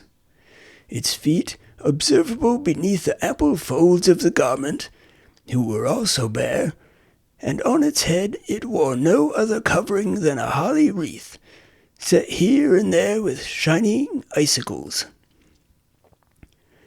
Its dark brown curls were long and free as its genial face, its sparkling eye, its open hand, its cheery voice, its unconstrained demeanor, and its joyful air. Girded round its middle was an antique scabbard, but no sword was in it, and the ancient sheath was eaten up with rust. "You have never seen the like of me before," exclaimed the spirit. "Never," Scrooge made answer to it, "have never walked forth with the younger members of my family, meaning, for I am very young, my elder brothers born in these later years," pursued the phantom. "I don't think I have," said Scrooge. "I am afraid I have not. Have you had many brothers, Spirit?" "More than 1,800, said the ghost. "A tremendous family to provide for," muttered Scrooge. The ghost of Christmas Present rose. "Spirit," said Scrooge submissively, "conduct me where you will. I went forth last night on compulsion, and I learnt a lesson which is working now. Tonight, if you have aught to teach me, let me profit by it. Touch my robe." Scrooge did as he was told, and held it fast. Holly, mistletoe, red berries, ivy, turkey, geese, game, poultry, brawn, meat, pigs, sausages, oysters, pies, pudding, fruit, and punch all vanished instantly. So did the room, the fire, the ruddy glow, the hour of night, and they stood in the city streets on Christmas morning, where, for the weather was severe, the people made a rough but brisk and not unpleasant kind of music, in scraping the snow from the pavement in front of their dwellings, and from the tops of their houses, whence it was mad delight to the boys to see it come plumping down in the road below, and splitting into artificial little snowstorms. The house fronts looked black enough, and the windows blacker, contrasting with the smooth white sheet of snow upon the roofs, and with the dirtier snow upon the ground, which last deposit had been ploughed up in deep furrows by the heavy wheels of carts and wagons, furrows that crossed and recrossed each other hundreds of times, where the great streets branched off and made intricate channels hard to trace in the thick yellow mud and icy water. The sky was gloomy, and the shortest streets were choked up with a dingy mist, half thawed, half frozen, whose heavier particles descended in a shower of sooty atoms, as if all the chimneys in Great Britain had, by one consent, caught fire, and were blazing away to their dear hearts' content. There was nothing very cheerful in the climate or the town, and yet was there an air of cheerfulness abroad that the clearest summer air and brightest summer sun might have endeavored to diffuse in vain. For the people who were shoveling away on the housetops were jovial and full of glee, calling out to one another from the parapets, and now and then exchanging a facetious snowball, better-natured missile far than many a wordy jest, laughing heartily if it went right, and not less heartily if it went wrong. The poulterers' shops were still half open, and the fruiterers were radiant in their glory. There were great round pot-bellied baskets of chestnuts, shaped like the waistcoats of jolly old gentlemen, lolling at the doors, and tumbling out into the street in their apoplectic opulence. There were ruddy, brown-faced, broad-girthed Spanish onions shining in the fatness of their growth like Spanish friars, and winking from their shelves in wanton slyness at the girls as they went by, and glanced demurely at the hung-up mistletoe. There were pears and apples, clustered high in blooming pyramids. There were bunches of grapes made in the shopkeeper's benevolence to dangle from conspicuous hooks that people's mouths might water gratis as they passed. There were piles of filberts, mossy and brown, recalling in their fragrance ancient walks among the woods, and pleasant shufflings ankle-deep through withered leaves. There were Norfolk biffins, squat and swarthy, sitting off the yellow of the oranges and lemons, and in the great compactness of their juicy persons, urgently entreating and beseeching to be carried home in paper bags and eaten after dinner. The very coal and silver fish set forth among these choice fruits in a bowl, though members of a dull and stagnant-blooded race, appeared to know that there was something going on, and, to a fish, went gasping round and round their little world in slow and passionless excitement. The grocers, oh the grocers, nearly closed with perhaps 2 shutters down or 1. But through those gaps such glimpses, it was not alone that the scales descending on the counter made a merry sound, or that the twine and roller parted company so briskly, or that the canisters were rattled up and down like juggling tricks, or even that the blended scents of tea and coffee were so grateful to the nose, or even that the raisins were so plentiful and rare, the almonds so extremely white, the sticks of cinnamon so long and straight, the other spices so delicious, the candied fruits so caked and spotted with molten sugar, as to make the coldest lookers-on feel faint and subsequently bilious. Nor was it that the figs were moist and pulpy, or that the French plums blushed in modest tartness from their highly decorated boxes, or that everything was good to eat, and in its Christmas dress. But the customers were all so hurried and so eager in the hopeful promise of the day that they tumbled up against each other at the door, crashing their wicker baskets wildly, and left their purchases upon the counter, and came running back to fetch them, and committed hundreds of the like mistakes in the best humour possible, while the grocer and his people were so frank and fresh that the polished hearts with which they fastened their aprons behind might have been their own, worn outside for general inspection, and for Christmas dolls to peck at if they chose.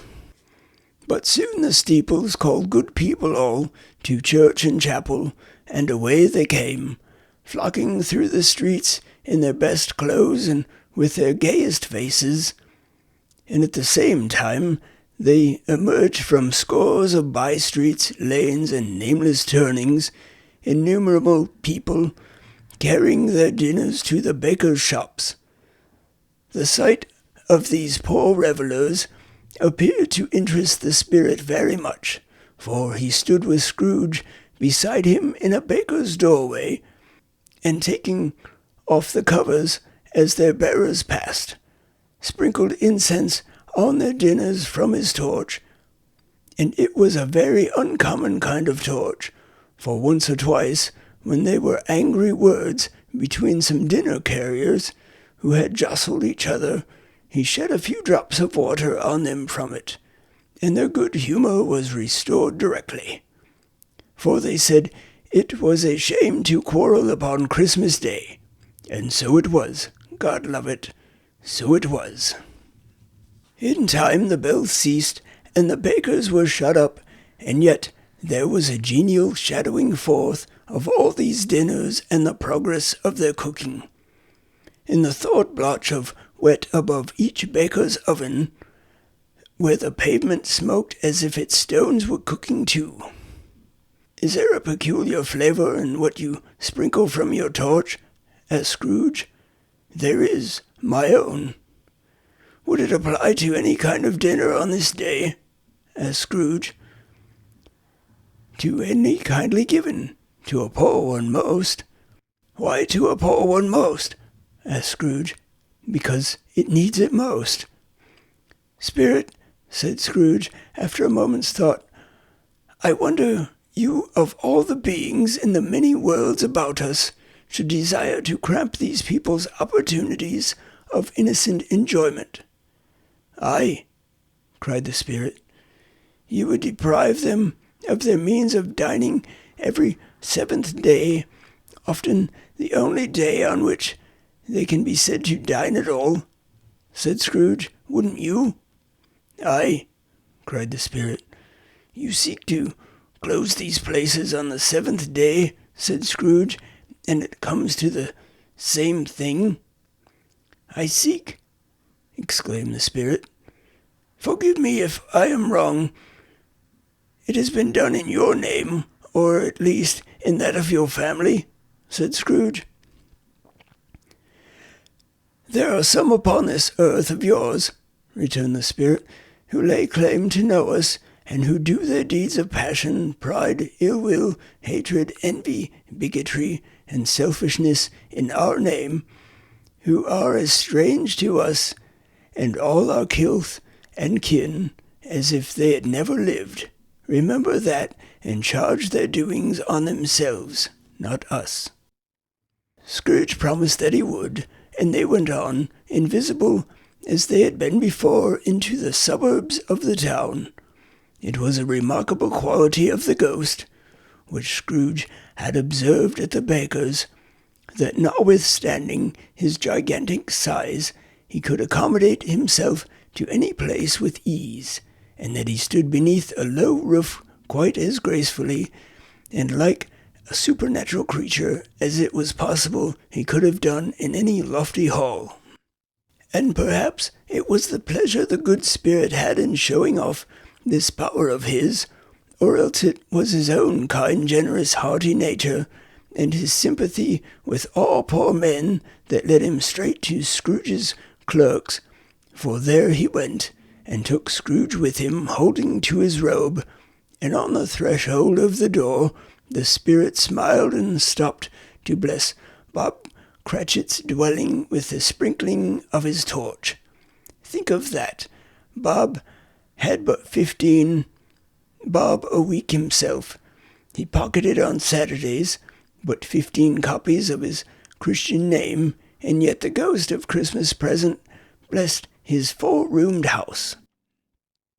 Then upon rose Miss Cratchit, Cratchit's wife, dressed out but poorly in a twice-turned gown, but brave in ribbons, which are cheap, and made a goodly show for 6 pence, and she laid the cloth, assisted by Belinda Cratchit, second of her daughters, also brave in ribbons, while Master Peter Cratchit plunged a fork into the saucepan of potatoes, and getting the corners of his monstrous shirt-collar, Bob's private property, conferred upon his son an air in honour of the day, into his mouth, rejoiced to find himself so gallantly attired, and yearned to show his linen in the fashionable parks.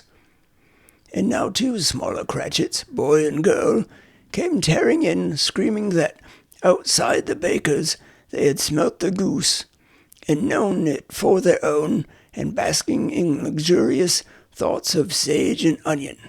These young Cratchits danced about the table and exalted Master Peter Cratchit to the skies, while he, not proud although his collars nearly choked him, blew the fire until the slow potatoes, bubbling up, knocked loudly at the saucepan lid to be let out and peeled. "What has ever got your precious father then?" said Mrs. Cratchit, "and your brother, Tiny Tim, and Martha weren't as late last Christmas Day by half an hour." "Here's Martha's mother," said a girl, appearing as she spoke. "Here's Martha's mother," cried the 2 young Cratchits. "Hurrah! There's such a goose, Martha." "Why, bless your heart alive, my dear, how late you are," said Mrs. Cratchit, kissing her a dozen times, and taking off her shawl and bonnet for her with officious zeal. "We'd a deal of work to finish up last night," replied the girl, "and had to clear away this morning, mother." "Well, never mind, so long as you are come," said Mrs. Cratchit. "Sit ye down before the fire, my dear, and have a warm, Lord bless ye." No, there's father coming," cried the 2 young Cratchits, who were everywhere at once. "Hide, Martha, hide." So Martha hid herself, and came little Bob, the father, with at least 3 feet of comforter exclusive of the fringe hanging down before him, and his threadbare clothes, darned up and brushed to look seasonable, and Tiny Tim upon his shoulder. Alas for Tiny Tim, he bore a little crutch, and had his limbs supported by an iron frame. "Why, where's our Martha?" cried Bob Cratchit, looking around.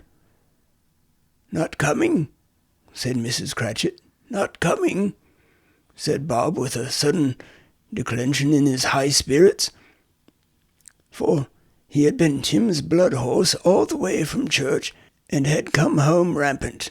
Not coming home Christmas Day?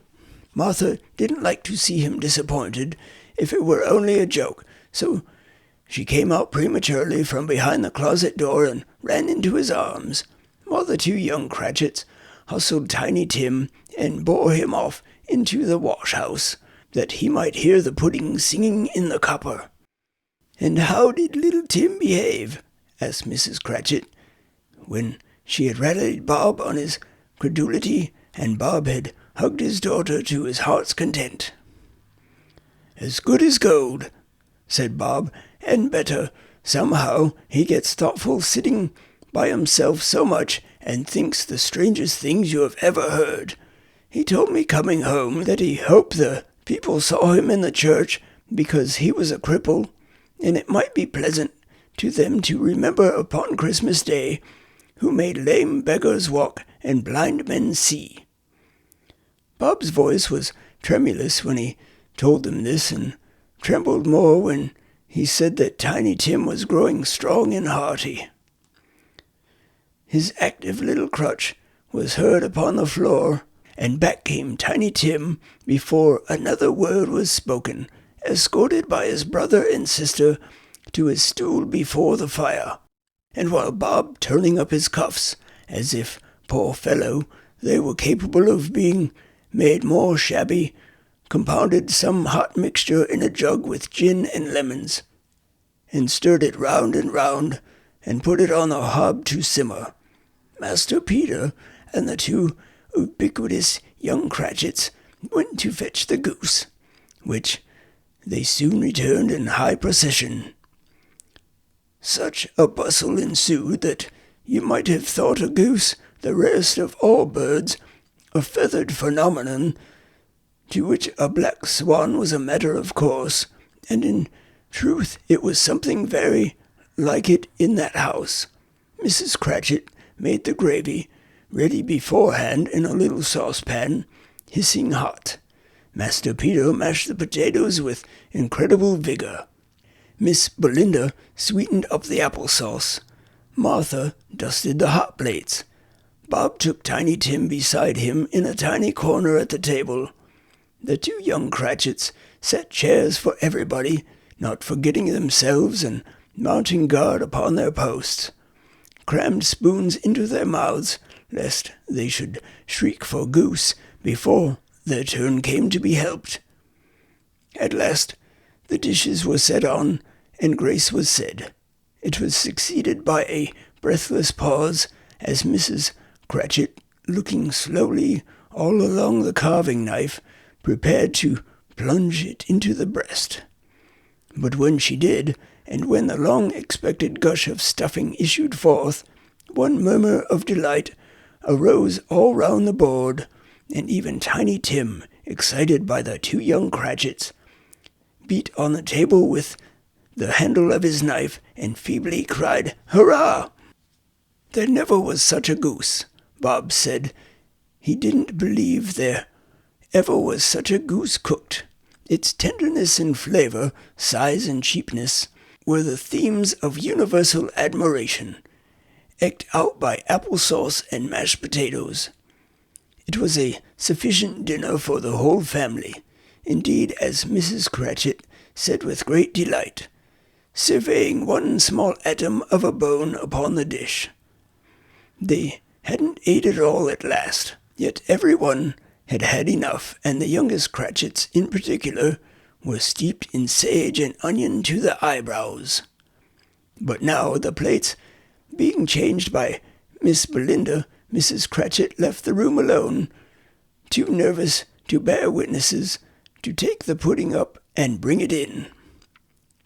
Suppose it should not be done enough. Suppose it should break in turning out. Suppose somebody should have got over the wall of the backyard and stolen it. Well, they were merry with the goose, a supposition at which the two young Cratchits became livid.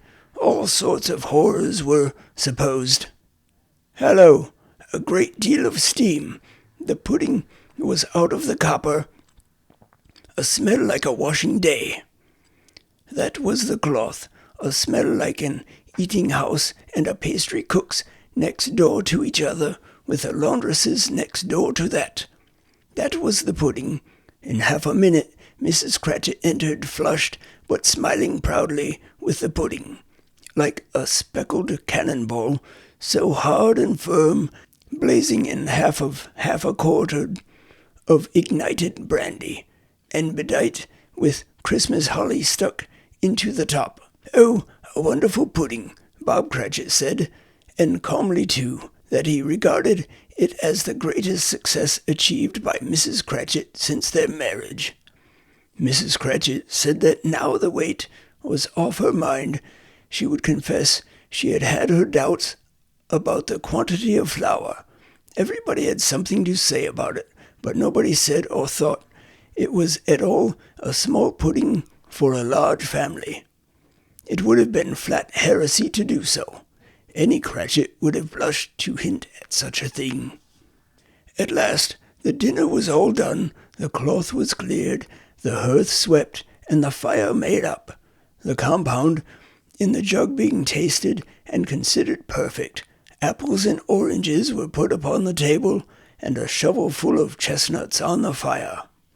Then all the Cratchit family drew round the hearth in what Bob Cratchit called a circle, meaning half a one, and at Bob Cratchit's elbow stood the family display of glass, 2 tumblers, and a custard cup without a handle. These held the hot stuff from the jug, however, as well as golden goblets would have done, and Bob served it out with beaming looks, while the chestnuts on the fire sputtered and cracked noisily. Then Bob proposed, "A Merry Christmas to us all, my dears, God bless us," which all the family re-echoed. "God bless everyone," said Tiny Tim, the last of all. He sat very close to his father's side upon his little stool.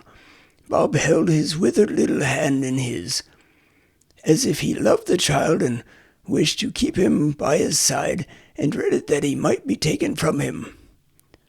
"Spirit," said Scrooge, with an interest he had never felt before, "tell me if Tiny Tim will live." "I see a vacant seat," replied the ghost, "in the poor chimney corner, and a crutch without an owner, carefully preserved. If these shadows remain unaltered by the future, the child will die." "No, no," said Scrooge. "Oh, no, kind spirit, say he will be spared." "If these shadows remain unaltered by the future, none other of my race," returned the ghost, "will find him here. What then? If he be like to die, he had better do it and decrease the surplus population." Scrooge hung his head to hear his own words quoted by the spirit, and was overcome with penitence and grief. "Man," said the ghost, "if man you be in heart, not adamant, forbear that wicked cant until you have discovered what the surplus is, and where it is. Will you decide what men shall live, what men shall die? It may be that in the sight of heaven you are more worthless and less fit to live than millions like this poor man's child.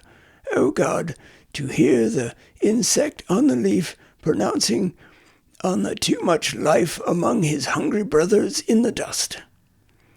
Scrooge bent before the ghost's rebuke, and trembling cast his eyes upon the ground, but he raised them speedily on hearing his own name. "Mr. Scrooge," said Bob, "I'll give you Mr. Scrooge, the founder of the feast."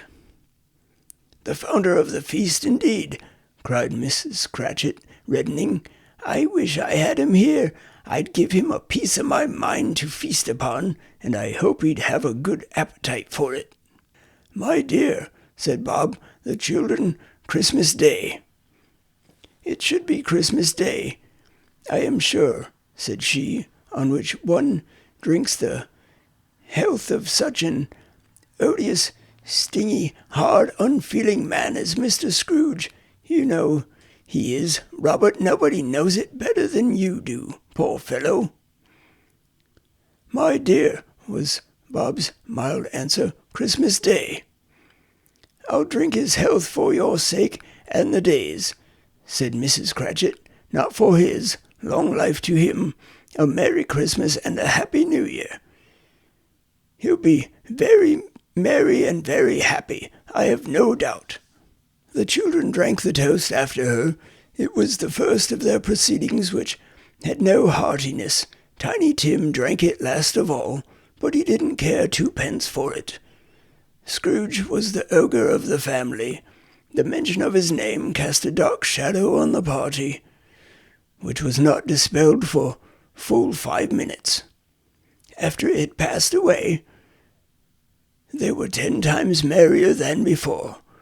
From the mere relief of Scrooge, the baleful being done with, Bob Cratchit told them how he had a situation in his eye for Master Peter, which would bring in, if obtained, full 5 and 6 weekly.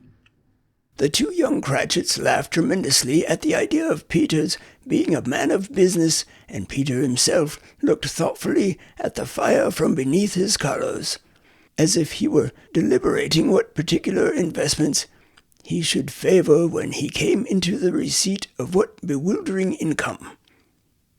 Martha, who was a poor apprentice at a milliner's, then told them what kind of work she had to do, and how many hours she worked at a stretch, and how she meant to lie abed tomorrow morning for a good long rest. Tomorrow, being a holiday, she passed at home. Also, how she had seen a countess and a lord some days before, and how the lord was much about as tall as Peter, at which Peter pulled up his collars so high that you couldn't have seen his head if you had been there. All this time the chestnuts and the jug went round, and by they had a song about a lost child travelling in the snow, from Tiny Tim, who had a plaintive little voice, and sang it very well indeed. There was nothing of high mark in this. They were not a handsome family. They were not well dressed. Their shoes were far from being waterproof. Their clothes were scanty, and Peter might have known, and very likely did, the inside of a pawnbroker's. But they were happy, grateful, pleased with one another, and contented with the time, and when they faded, and looked happier yet in the bright sprinklings of the Spirit's torch at parting. Scrooge had his eye upon them, and especially on Tiny Tim, until the last.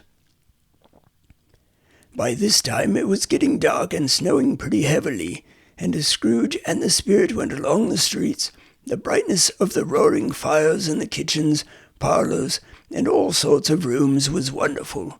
Here the flickering of the blaze showed preparations for a cozy dinner, with hot plates baking through and through before the fire, and deep red curtains ready to be drawn to shut out cold and darkness. There all the children of the house were running out into the snow to meet their married sisters, brothers, cousins, uncles, aunts, and be the first to greet them.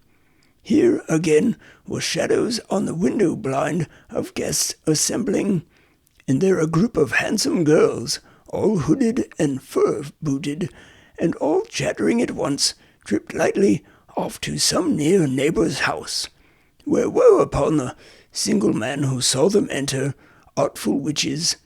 Well, they knew it in a glow. But if you had judged from the numbers of people on their way to friendly gatherings, you might have thought that no one was at home to give them welcome when they had got there. Instead of every house expecting company, and piling up its fires half chimney high, blessings on it, how the ghost exulted, how it bared its breadth of breast, and opened its capacious palm, and floated out, outpouring with a generous hand, its bright and harmless mirth on everything within its reach.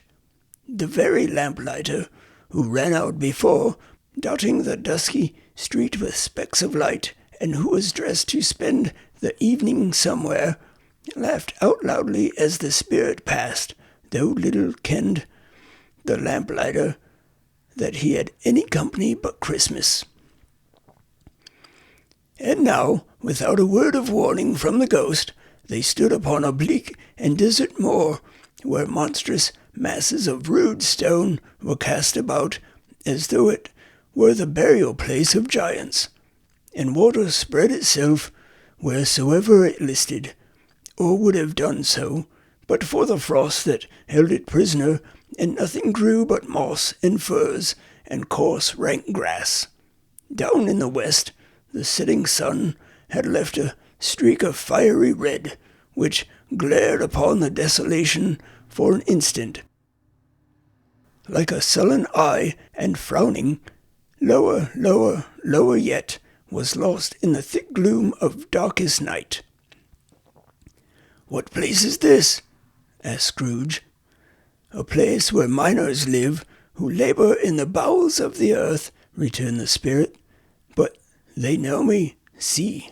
A light shone from the window of a hut, and swiftly they advanced towards it. Passing through the wall of mud and stone, they found a cheerful company assembled round a glowing fire, an old man and woman with their children and their children's children, and another generation beyond that, all decked out gaily in their holiday attire. The old man, in a voice that seldom rose above the howling of the wind upon the barren waste, was singing them a Christmas song. It had been a very old song when he was a boy, and from time to time they all joined in the chorus. So surely as they raised their voices, the old man got quite blithe and loud, and so surely as they stopped, his vigor sank again. The spirit did not tarry here, but bade Scrooge hold his robe, and passing on above the moor, sped whither, not to see.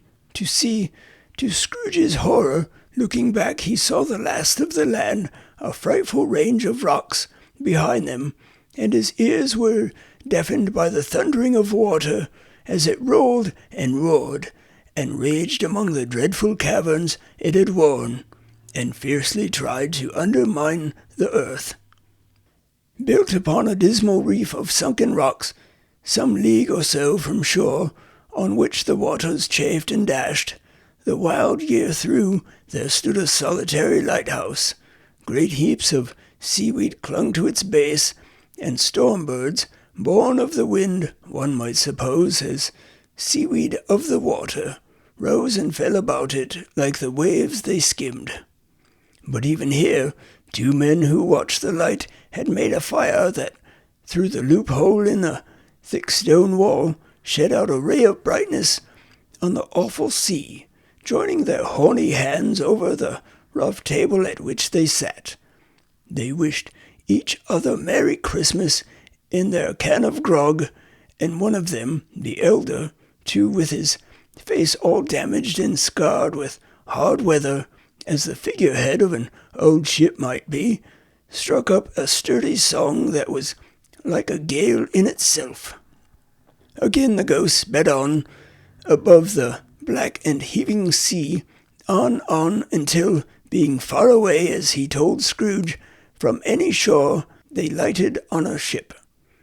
They stood beside the helmsman at the wheel, the lookout in the bow, the officers who had the watch, dark, ghostly figures in their several stations, but every man among them hummed a Christmas tune, or had a Christmas thought, or spoke below his breath to his companion of some bygone Christmas day, with homeward hopes belonging to it, and every man on board, waking or sleeping, good or bad, had had a kinder word for another on that day than on any day in the year, and had shared to some extent in its festivities, and had remembered those he cared for at a distance, and had known that they delighted to remember him.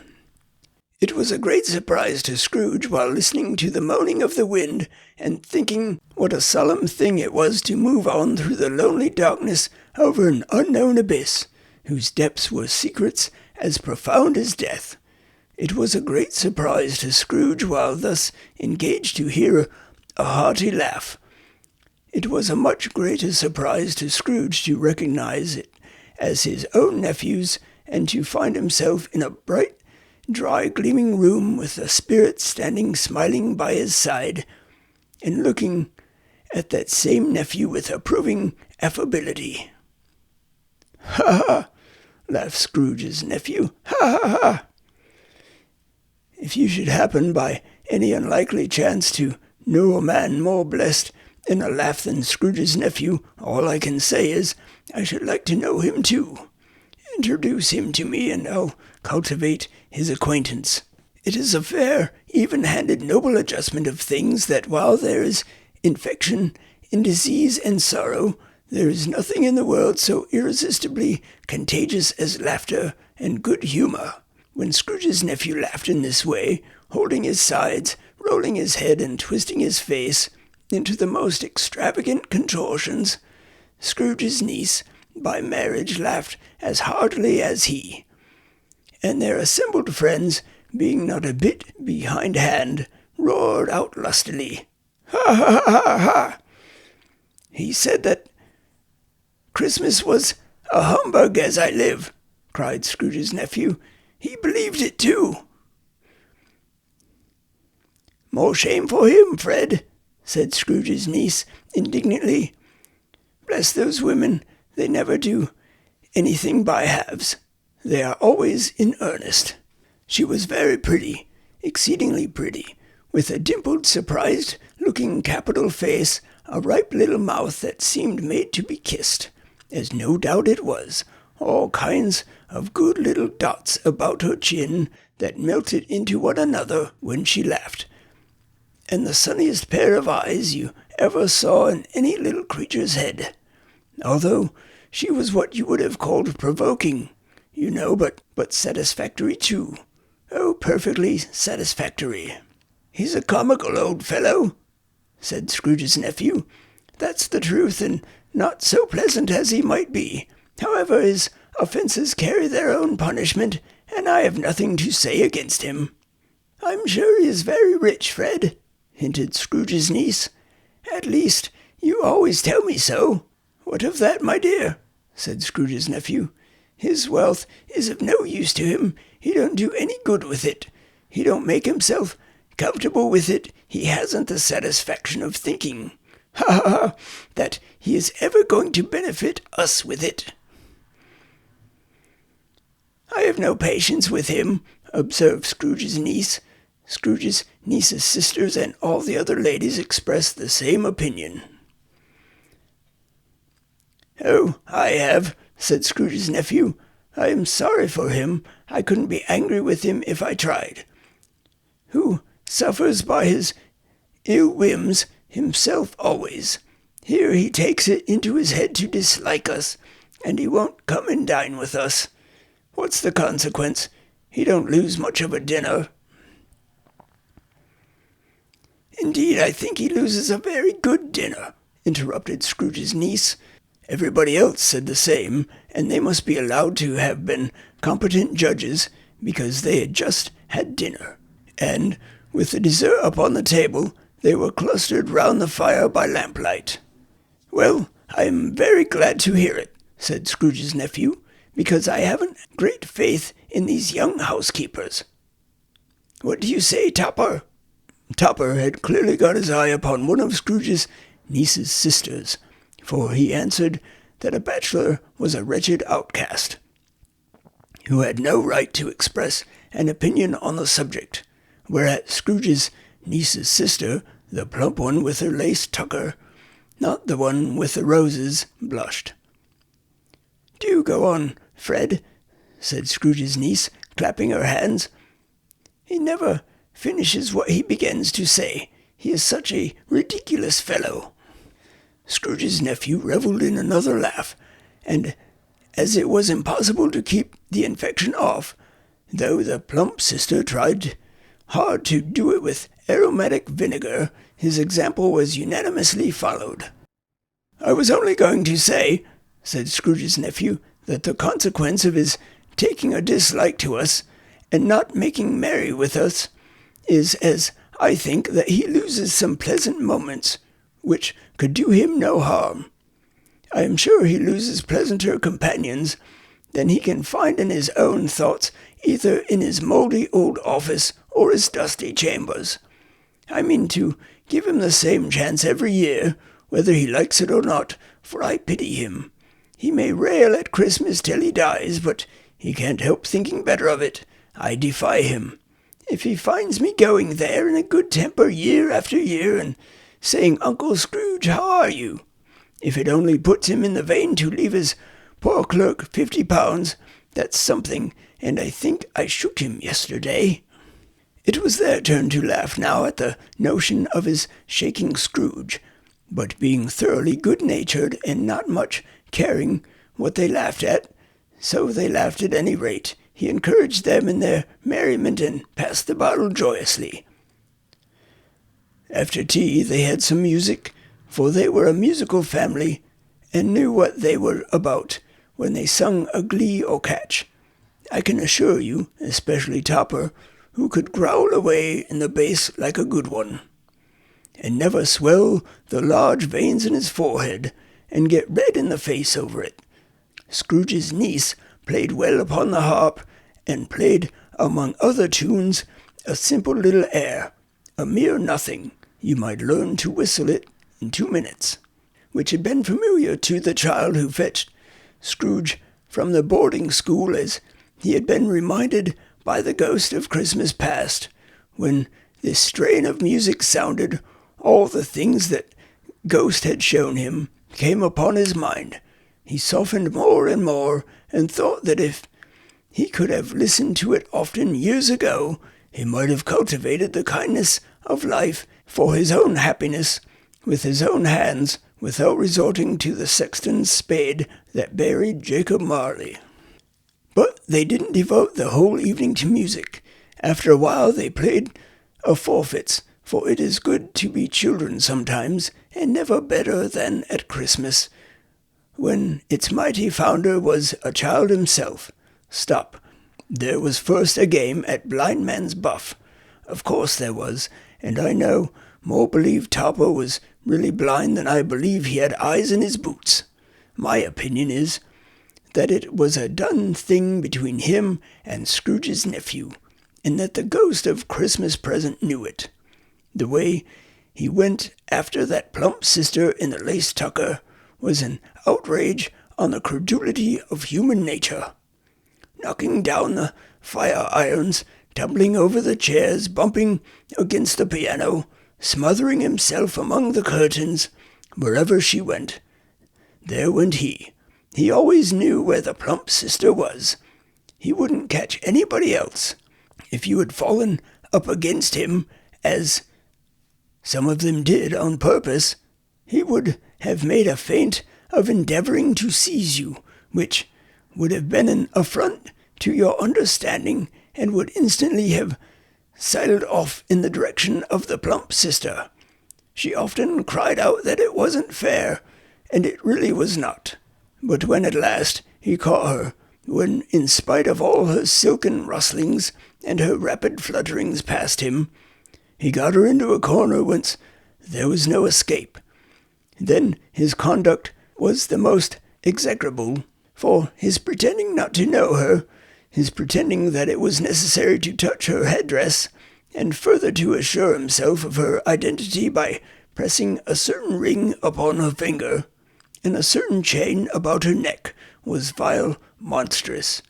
No doubt she told him her opinion of it, when another blind man being in office, they were so confidential together behind the curtains. Scrooge's niece was one of the blind man's buff party, but was made comfortable with a large chair and a footstool in a snug corner, where the ghost and Scrooge were close behind her. But she joined in the forfeits, and loved her love to admiration with all the letters of the alphabet. Likewise, at the game of how, when, and where, she was very great, and to the secret joy of Scrooge's nephew, beat her sisters hollow, though they were sharp girls too, as Topper could have told you. There might have been 20 people there, young and old, but they all played, and so did Scrooge, for, wholly forgetting, in the interest he had in what was going on, that his voice made no sound in their ears, he sometimes came out with his guess quite loud, and very often guessed quite right too. For the sharpest needle, best Whitechapel warranted not to cut in the eye, was not sharper than Scrooge, blunt as he took it in his head to be. The ghost was greatly pleased to find him in this mood, and looked upon him with such favour that he begged like a boy to be allowed to stay until the guest departed. But this, the spirit said, could not be done. "Here is a new game," said Scrooge. "1 half-hour, spirit, only one." It was a game called Yes and No, where Scrooge's nephew had to think of something, and the rest must find out what, he only answering to their questions yes or no, as the case was. The brisk fire of questioning to which he was exposed elicited from him that he was thinking of an animal, a live animal, rather a disagreeable animal, a savage animal, an animal that growled and grunted sometimes and talked sometimes, and lived in London, and walked about the streets, and wasn't made a show of, and wasn't led by anybody, and didn't live in a menagerie, and was never killed in a market, and was not a horse, or an ass, or a cow, or a bull, or a tiger, or a dog, or a pig, or a cat, or a bear. At every fresh question that was put to him, this nephew burst into a fresh roar of laughter, and was so inexpressibly tickled that he was obliged to get up off the sofa and stap. At last the plump sister, falling into a similar state, cried out, "I have found it out! I know what it is, Fred! I know what it is!" "What is it?" cried Fred. "It's your Uncle Scrooge!" Which it certainly was. Admiration was the universal sentiment, though most objected that the reply to, "Is it a bear?" ought to have been yes, inasmuch as an answer in the negative was sufficient to have diverted their thoughts from Mr. Scrooge, supposing they had ever had any tendency that way. "He has given us plenty of merriment, I am sure," said Fred, "and it would be ungrateful not to drink his health. Here is a glass of mulled wine ready to our hand at the moment, and I say, Uncle Scrooge." "Well, Uncle Scrooge," they cried, "a Merry Christmas and a Happy New Year to the old man, whatever he is," said Scrooge's nephew. "He wouldn't take it from me, but may he have it nevertheless, Uncle Scrooge." Uncle Scrooge had imperceptibly become so gay and light of heart that he would have pledged the unconscious company in return, and thanked them in an inaudible speech if the ghost had given him time. But the whole scene passed off in the breath of the last word spoken by his nephew, and he and the spirit were again upon their travels. Much they saw, and far they went, and many homes they visited, but always with a happy end. The spirit stood beside sick beds, and they were cheerful. On foreign lands they were close at home by struggling men, and they were patient in their greater hope by poverty, and it was rich. In almshouse, hospital, and jail, in misery's every refuge, where vain man in his little brief authority had not made fast the door and barred the spirit out, he left his blessing and taught Scrooge his precepts. It was a long night, if it were only a night, but Scrooge had his doubts of this because the Christmas holidays appeared to be condensed into the space of time they passed together. It was strange, too, that while Scrooge remained unaltered in his own outward form, the ghost grew older, clearly older. Scrooge had observed this change, but never spoke of it until they left a children's 12th night party, when, looking at the spirit as they stood together in an open place, he noticed that his hair was grey. "Are spirits' lives so short?" asked Scrooge. "My life upon this globe is very brief," replied the ghost. "It ends tonight." "Tonight!" cried Scrooge. "Tonight at midnight. Hark, the time is drawing near." The chimes were ringing the 11:15 at that moment. "Forgive me if I am not justified in what I ask," said Scrooge, looking intently at the spirit's robe, "but I see something strange and not belonging to yourself, protruding from your skirts. Is it a foot or a claw?" "It might be a claw, for the flesh there is upon it," was the spirit's sorrowful reply. "Look here." From the foldings of its robe it brought 2 children, wretched, abject, frightful, hideous, miserable. They knelt down at its feet and clung upon the outside of its garment. "Oh, man, look here. Look down here," exclaimed the ghost. There were a boy and a girl, yellow, meagre, ragged, scowling, wolfish, but prostrate, too, in their humility, where graceful youth should have filled their features out and touched them with its freshest tints. A stale and shriveled hand, like that of age, had pinched and twisted them and pulled them into shreds. Where angels might have sat enthroned, devils lurked and glared out menacing. No change, no degradation, no perversion of humanity, in any grade, through all the mysteries of wonderful creation, has monsters half so horrible and dread. Scrooge started back, appalled, having them shown to him in this way. He tried to say they were fine children, but the words choked themselves, rather than being parties to a lie of such enormous magnitude. "Spirit, are they yours?" Scrooge could say no more. "They are man's," said the spirit, looking down upon them, "and they cling to me, appealing from their fathers. This boy is ignorance, this girl is want. Beware them both, and all of their degree, but most of all beware this boy, for on his brow I see that written which is doom, unless the writing be erased. Deny it," cried the spirit, stretching out its hand toward the city. "Slander those who tell it ye. Admit it for your factitious purposes, and make it worse, and bide the end." "Have they no refuge or resource?" cried Scrooge. "Are there no prisons?" said the spirit, turning on him for the last time with his own words. "Are there no workhouses?" The bell struck 12. Scrooge looked about him for the ghost, and saw it not.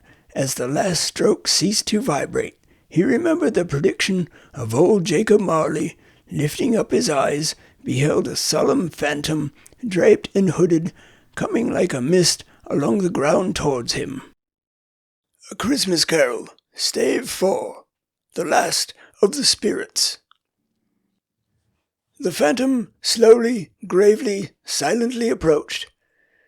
When it came near him, Scrooge bent down upon his knee, for in the very air through which the spirit moved, it seemed to scatter gloom and mystery. It was shrouded in a deep black garment, which concealed its head, its face, its form, and left nothing of it visible save one outstretched hand. But for this it would have been difficult to detach its figure from the night, and separate it from the darkness by which it was surrounded.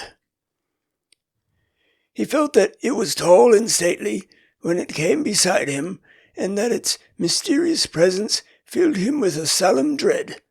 He knew no more, for the spirit neither spoke nor moved. I am in the presence of the ghost of Christmas yet to come, said Scrooge. The spirit answered not, but pointed onward with its hand. You are about to show me shadows of the things that have not happened, but will happen in the time before us, Scrooge pursued. Is that so, spirit?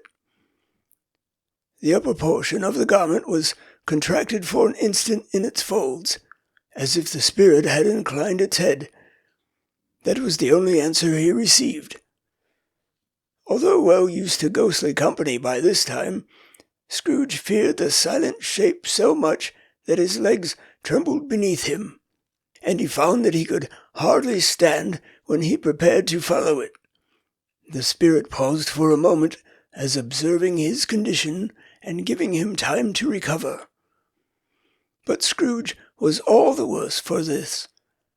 It thrilled him with a vague, uncertain horror to know that behind the dusky shroud there were ghostly eyes intently fixed upon him, while he, though he stretched his own to the utmost, could see nothing but a spectral hand and one great heap of black. "Ghost of the future!" he exclaimed. "I fear you more than any spectre I have seen, but as I know your purpose is to do me good, and as I hope to live to be another man from what I was, I am prepared to bear you company, and do it with a thankful heart. Will you not speak to me?" It gave him no reply. The hand was pointed straight before them. "Lead on," said Scrooge. "Lead on. The night is waning fast, and it is precious time to me, I know. Lead on, spirit." The phantom moved away as it had come towards him. Scrooge followed in the shadow of its dress, which bore him up, he thought, and carried him along. They scarcely seemed to enter the city, for the city rather seemed to spring up about them and encompass them of its own act. But there they were in the heart of it, on change amongst the merchants, who hurried up and down and chinked the money in their pockets, and conversed in groups, and looked at their watches, and trifled thoughtfully with their great gold seals, and so forth, as Scrooge had seen them often. The spirit stopped beside one little knot of businessmen. Observing that the hand was pointed to them, Scrooge advanced to listen to their talk. "No," said a great fat man with a monstrous chin. "I don't know much about it either way. I only know he's dead." "When did he die?" inquired another. "Last night, I believe." "Why, what was the matter with him?" asked a third, taking a vast quantity of snuff out of a very large snuff-box. "I thought he'd never die." "God knows," said the first with a yawn. "What has he done with his money?" asked a red-faced gentleman with a pendulous excrescence on the end of his nose that shook like the gills of a turkey-cock. "I haven't heard," said the man with the large chin, yawning again. "Left it to his company, perhaps. He hasn't left it to me, that's all I know." This pleasantry was received with a general laugh. "It's likely to be a very cheap funeral," said the same speaker, "for, upon my life, I don't know of anybody to go to it. Suppose we make up a party and volunteer?" "I don't mind going if a lunch is provided," observed the gentleman with the excrescence on his nose. "But I must be fed if I make one." Another laugh. "Well, I'm the most disinterested among you after all," said the first speaker, "for I never wear black gloves and I never eat lunch, but I'll offer to go, if anybody else will. When I come to think of it, I'm not at all sure why I wasn't his most particular friend, for we used to stop and speak whenever we met. Bye-bye." Speakers and listeners strolled away and mixed with other groups. Scrooge knew the men and looked towards the spirit for an explanation. The phantom glided on into a street. Its finger pointed to two persons meeting. Scrooge listened again, thinking that the explanation might lie here. He knew these men also perfectly. They were men of business, very wealthy, and of great importance. He had made a point always of standing well in their esteem in a business point of view. That is, strictly in a business point of view. "How are you?" said one. "How are you?" returned the other. "Well," said the first, "Old Scratch has got his own at last, eh?" "So I am told," returned the second. "Cold, isn't it? Seasonable for Christmas time. You're not a skater, I suppose?" "No, no. Something else to think of. Good morning." Not another word. That was their meeting, their conversation, and their parting. Scrooge was at first inclined to be surprised that the spirit should attach importance to conversations apparently so trivial, but feeling assured that they must have some hidden purpose, he set himself to consider what it was likely to be. They could scarcely be supposed to have any bearing on the death of Jacob, his old partner, for that was past, and this ghost province was the future. Nor could he think of any one immediately connected with himself to whom he could apply them, but nothing doubting that to whomsoever they applied, they had some latent moral for his own improvement. He resolved to treasure up every word he heard and everything he saw, and especially to observe the shadow of himself when it appeared. For he had an expectation that the conduct of his future self would give him the clue he missed, and would render the solution of these riddles easy. He looked about in that very place for his own image, but another man stood in his accustomed corner, and though the clock pointed to his usual time of day for being there, he saw no likeness of himself among the multitudes that poured in through the porch. It gave him little surprise, however, for he had been revolving in his mind a change of life, and thought and hoped he saw his newborn resolutions carried out in this. Quiet and dark, beside him stood the phantom, with its outstretched hand. When he roused himself from his thoughtful quest, he fancied from the turn of the hand and its situation in reference to himself, that the unseen eyes were looking at him keenly. It made him shudder and feel very cold. They left the busy scene and went into an obscure part of the town, where Scrooge had never penetrated before, although he recognized its situation and its bad repute.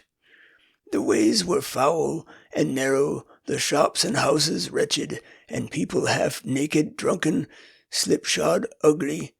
Alleys and archways, like so many cesspools, disgorged their offences of smell and dirt in life upon the straggling streets, and the whole quarter reeked with crime, with filth, and misery.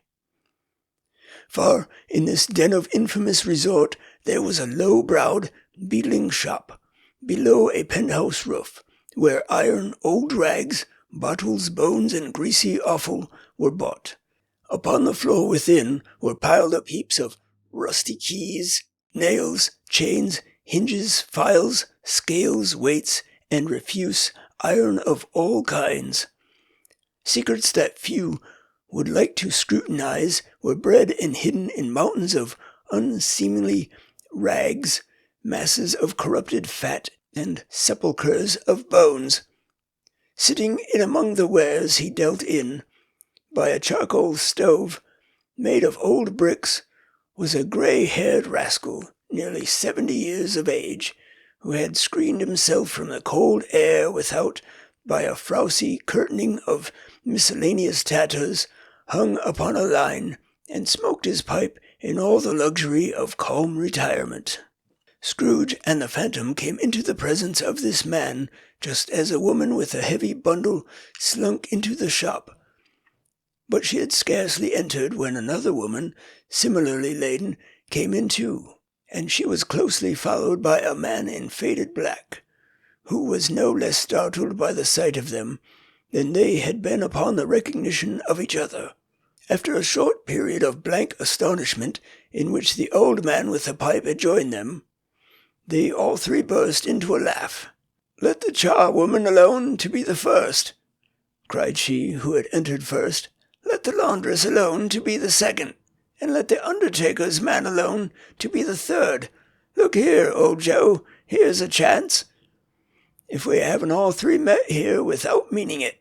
"You couldn't have met in a better place," said old Joe, removing his pipe from his mouth. "Come into the parlour.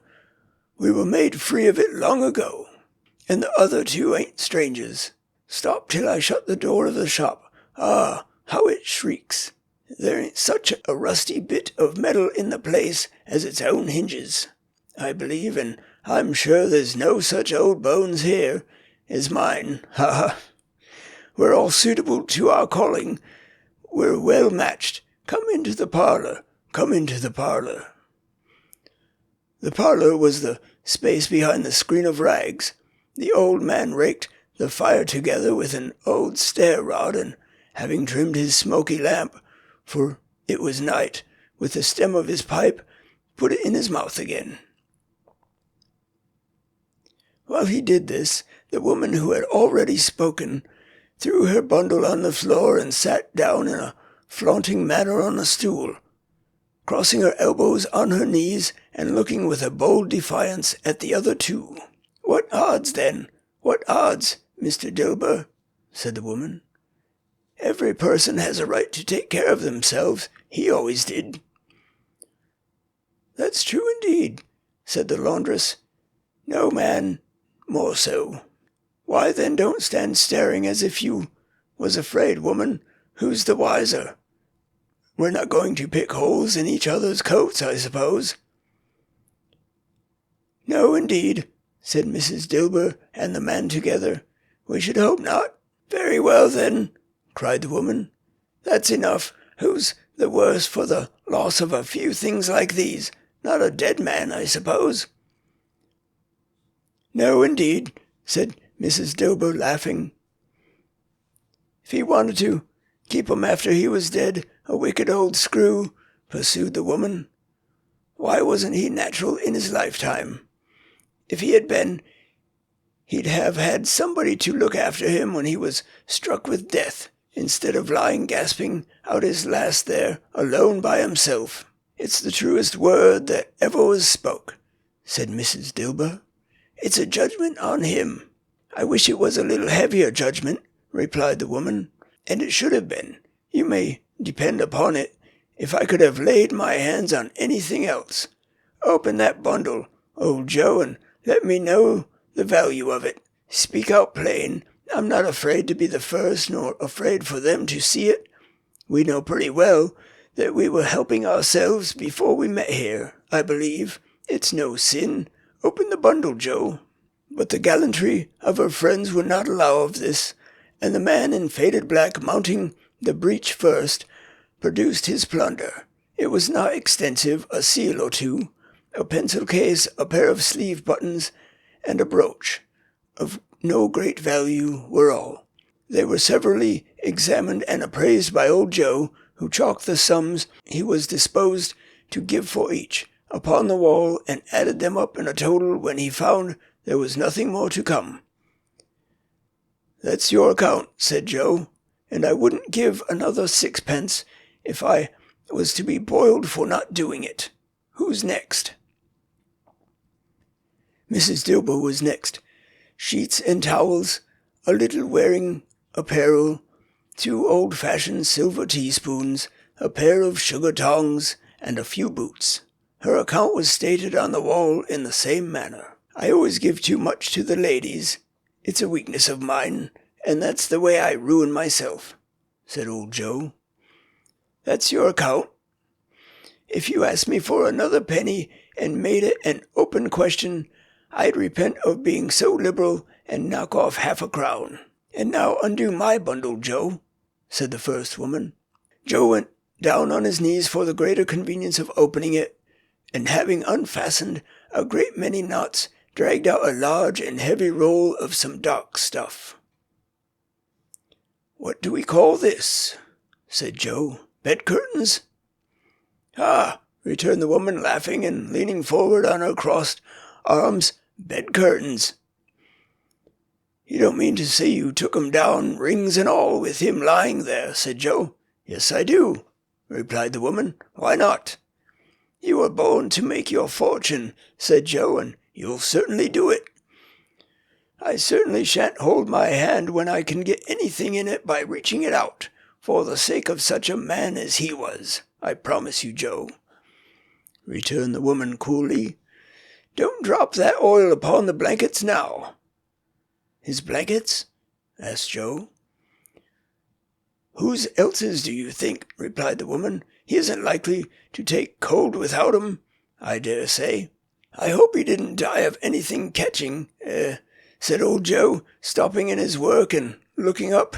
"Don't you be afraid of that," returned the woman. "I ain't so fond of his company that I'd loiter about him for such things if he did. Ah, you may look through that shirt till your eyes ache, but you won't find a hole in it nor a threadbare place.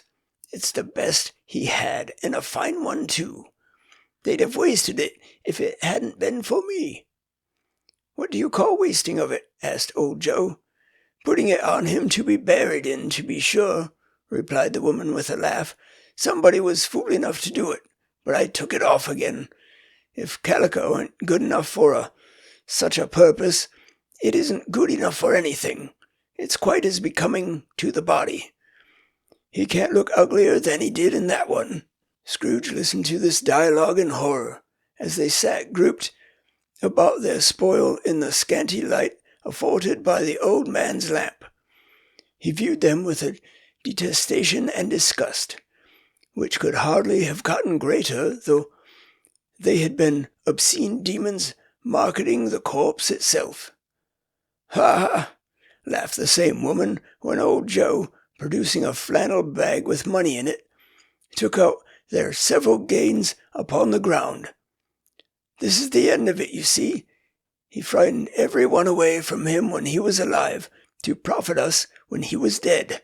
Ha ha ha!" "Spirit," said Scrooge, shuddering from head to toe, I see. The case of this unhappy man might be my own. My life tends that way now. Merciful heaven, what is this?" He recoiled in terror, for the scene had changed, and now he almost touched a bed, a bare, uncurtained bed, on which, beneath a ragged sheet, there lay a something covered up, which, though it was dumb, announced itself in awful language. The room was very dark, too dark to be observed with any accuracy, though Scrooge glanced round it in obedience to a secret impulse, anxious to know what kind of room it was.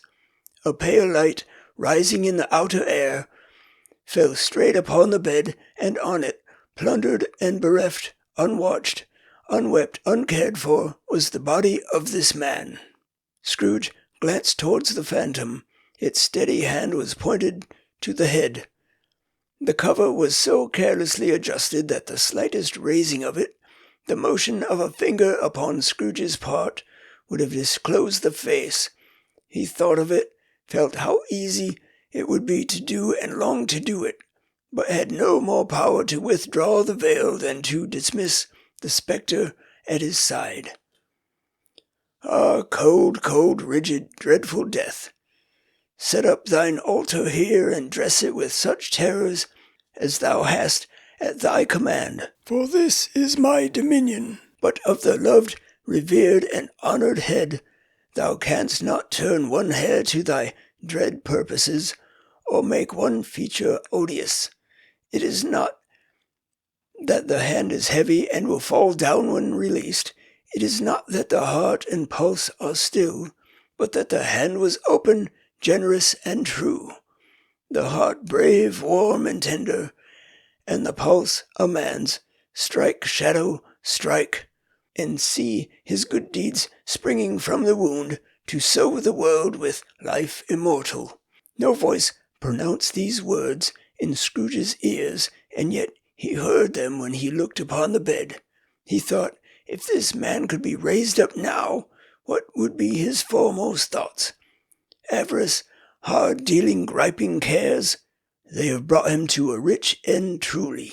He lay in the dark, empty house, with not a man, a woman, or a child to say that he was kind to me in this or that, and for the memory of one kind word, I will be kind to him. A cat was tearing at the door, and there was a sound of gnawing rats beneath the hearthstone. What they wanted in the room of death, and why they were so restless and disturbed, Scrooge did not dare to think. "Spirit," he said, "this is a fearful place. In leaving it, I shall not leave its lesson, trust me. Let us go." Still the ghost pointed with an unmoved finger to the head. "I understand you," Scrooge returned, "and I would do it if I could, but I have not the power. Spirit, I have not the power." Again it seemed to look upon him. "If there is any person in the town who feels emotion caused by this man's death," said Scrooge, quite agonized, "show that person to me, Spirit, I beseech you." The phantom spread its dark robe before him for a moment, like a wing, and withdrawing it, revealed a room by daylight where a mother and her children were. She was expecting someone, and with anxious eagerness, for she walked up and down the room, started at every sound, looked out from the window, glanced at the clock, tried but in vain to work with her needle, and could hardly bear the voices of the children in their play. At length the long-expected knock was heard. She hurried to the door and met her husband, a man whose face was careworn and depressed, though he was young. There was a remarkable expression in it now, a kind of serious delight, of which he felt ashamed, and which he struggled to repress. He sat down to the dinner that had been hoarding for him by the fire, and when she asked him faintly, "What news?" which was not until after a long silence, he appeared embarrassed how to answer. "Is it good?" she said, "or bad? To help him?" "Bad," he answered. "We are quite ruined." "No, there is hope yet, Caroline." "If he relents," she said, amazed, "there is nothing is past hope if such a miracle has happened." "He is past relenting," said her husband. "He is dead." She was a mild and patient creature, if her face spoke truth, but she was thankful in her soul to hear it, and she said so with clasped hands. She prayed forgiveness the next moment, and was sorry, but the first was the emotion of her heart. "What the half-drunken woman whom I told you of last night said to me when I tried to see him and obtain a week's delay, and what I thought was a mere excuse to avoid me, turns out to have been quite true. He was not only very ill, but dying then. To whom will our debt be transferred? I don't know, but before the time we shall be ready with the money, and even though we were not, it would be a bad fortune indeed to find so merciless a creditor in his successor. We may sleep tonight with light hearts, Caroline."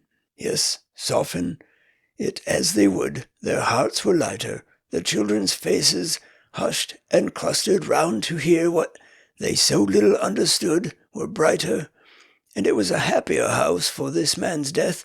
The only emotion that the ghost could show him, caused by the event, was one of pleasure. "Let me see some tenderness connected with the death," said Scrooge, "or that dark chamber, spirit, which we just left now, will be forever present to me." The ghost conducted him through several streets familiar to his feet, and as they went along, Scrooge looked here and there to find himself, but nowhere was he to be seen. They entered poor Bob Cratchit's house, the dwelling he had visited before, and found the mother and the children seated round the fire. Quiet, very quiet. The noisy little Cratchits were as still as statues in one corner, and sat looking up at Peter, who had a book before him. The mother and her daughters were engaging in sewing, but surely they were very quiet. And he took a child and set him in the midst of them. Where had Scrooge heard these words? He had not dreamed them. The boy must have read them out, as he and the spirit crossed the threshold, Why did he not go on? The mother laid her work upon the table and put her hand up to her face. "The colour hurts my eyes," she said. "The colour? Ah, poor Tiny Tim." "They're better now again," said Cratchit's wife. "It makes them weak by candlelight, and I wouldn't show weak eyes to your father when he comes home. For the world it must be near his time." "Past it, rather," Peter answered, shutting up his book. "But I think he has walked a little slower than he used these few last evenings, mother." They were very quiet again. At last she said, and in a steady, cheerful voice that only faltered once, I have known him walk with Tiny Tim upon his shoulder very fast indeed." "And so have I," cried Peter. "Often." "And so have I," exclaimed another. So had all. "But he was very light to carry," she resumed, intent upon her work. "And his father loved him so that it was no trouble, and there is your father at the door." She hurried out to meet him, and little Bob, in his comforter, he had need of it, poor fellow, came in. His tea was ready for him on the hob, and they all tried who should help him to it most, when the two young Cratchits got upon his knees and laid each child a little cheek against his face, as if they said, "Don't mind it, father, don't be grieved." Bob was very cheerful with them, and spoke pleasantly to all the family. He looked at the work upon the table, and praised the industry and speed of Mrs. Cratchit and the girls. They would be done long before Sunday, he said. "Sunday he went to-day, then, Robert?" said his wife. "Yes, my dear," returned Bob. "I wish you could have gone. It would have done you good to see how green a place it is. But you'll see it often. I promised him that I would walk there on a Sunday. My little child," cried Bob. "My little child." He broke down all at once. He couldn't help it. If he could have helped it, he and his child would have been farther apart, perhaps, than they were. He left the room and went upstairs into the room above, which was lighted cheerfully and hung with Christmas. There was a chair set close beside the child, and there were signs of someone having been there lately. Poor Bob sat down in it, and when he had thought a little and composed himself, he kissed the little face. He was reconciled to what had happened, and went down again quite happy. They drew about the fire and talked, the girls and mother working still. Bob told them of the extraordinary kindness of Mr. Scrooge's nephew, whom he had scarcely seen but once, and who, meeting him in the street that day, and seeing that he looked just a little down, you know, said Bob, inquired what happened to distress him, on which, said Bob, for he is the pleasantest spoken gentleman you ever heard, I told him, I am heartily sorry for it, Mr. Cratchit, he said, and heartily sorry for your good wife. By the by, how he ever knew that, I don't know. Knew what, my dear? Why, that you are a good wife, replied Bob. Everybody knows that, said Peter. Very well observed, my boy, cried Bob. I hope they do. Heartily sorry, he said, for your good wife, if I can be of service to you in any way, he said, giving me his card. That's where I live. Pray come to me. Now, it wasn't, cried Bob, for the sake of anything he might be able to do for us, so much as for his kind way, that this was quite delightful. It really seemed as if he had known our Tiny Tim and felt with us. I'm sure a good soul, said Mrs. Cratchit. You would be sure of it, my dear, returned Bob. If you saw and spoke to him, I shouldn't be at all surprised, mark what I say, if he got Peter a better situation. Only hear that, Peter, said Mrs. Cratchit. And then, cried one of the girls, Peter will be keeping company with someone, and sitting up for himself. Get along with you, retorted Peter, grinning. "It's just as likely as not," said Bob. "One of these days, though there's plenty of time for that, my dear, but however and whenever we part from one another, I am sure we shall none of us forget poor Tiny Tim, shall we? Or this first parting that there was among us." "Never, father!" cried they all.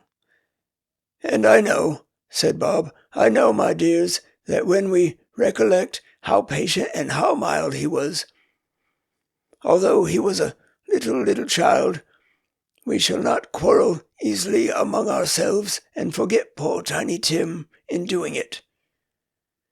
"No, never, father!" they all cried again. "I am very happy," said little Bob. "I am very happy."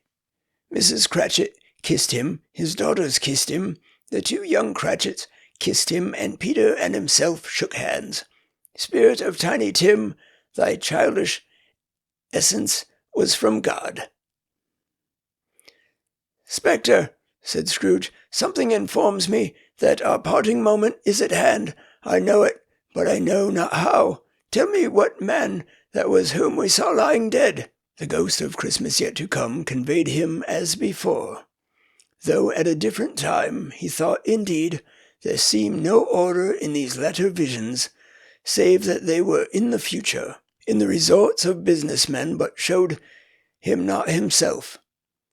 Indeed, the spirit did not stay for anything, but went straight on as to the end just now desired, until besought by Scrooge to tarry for a moment.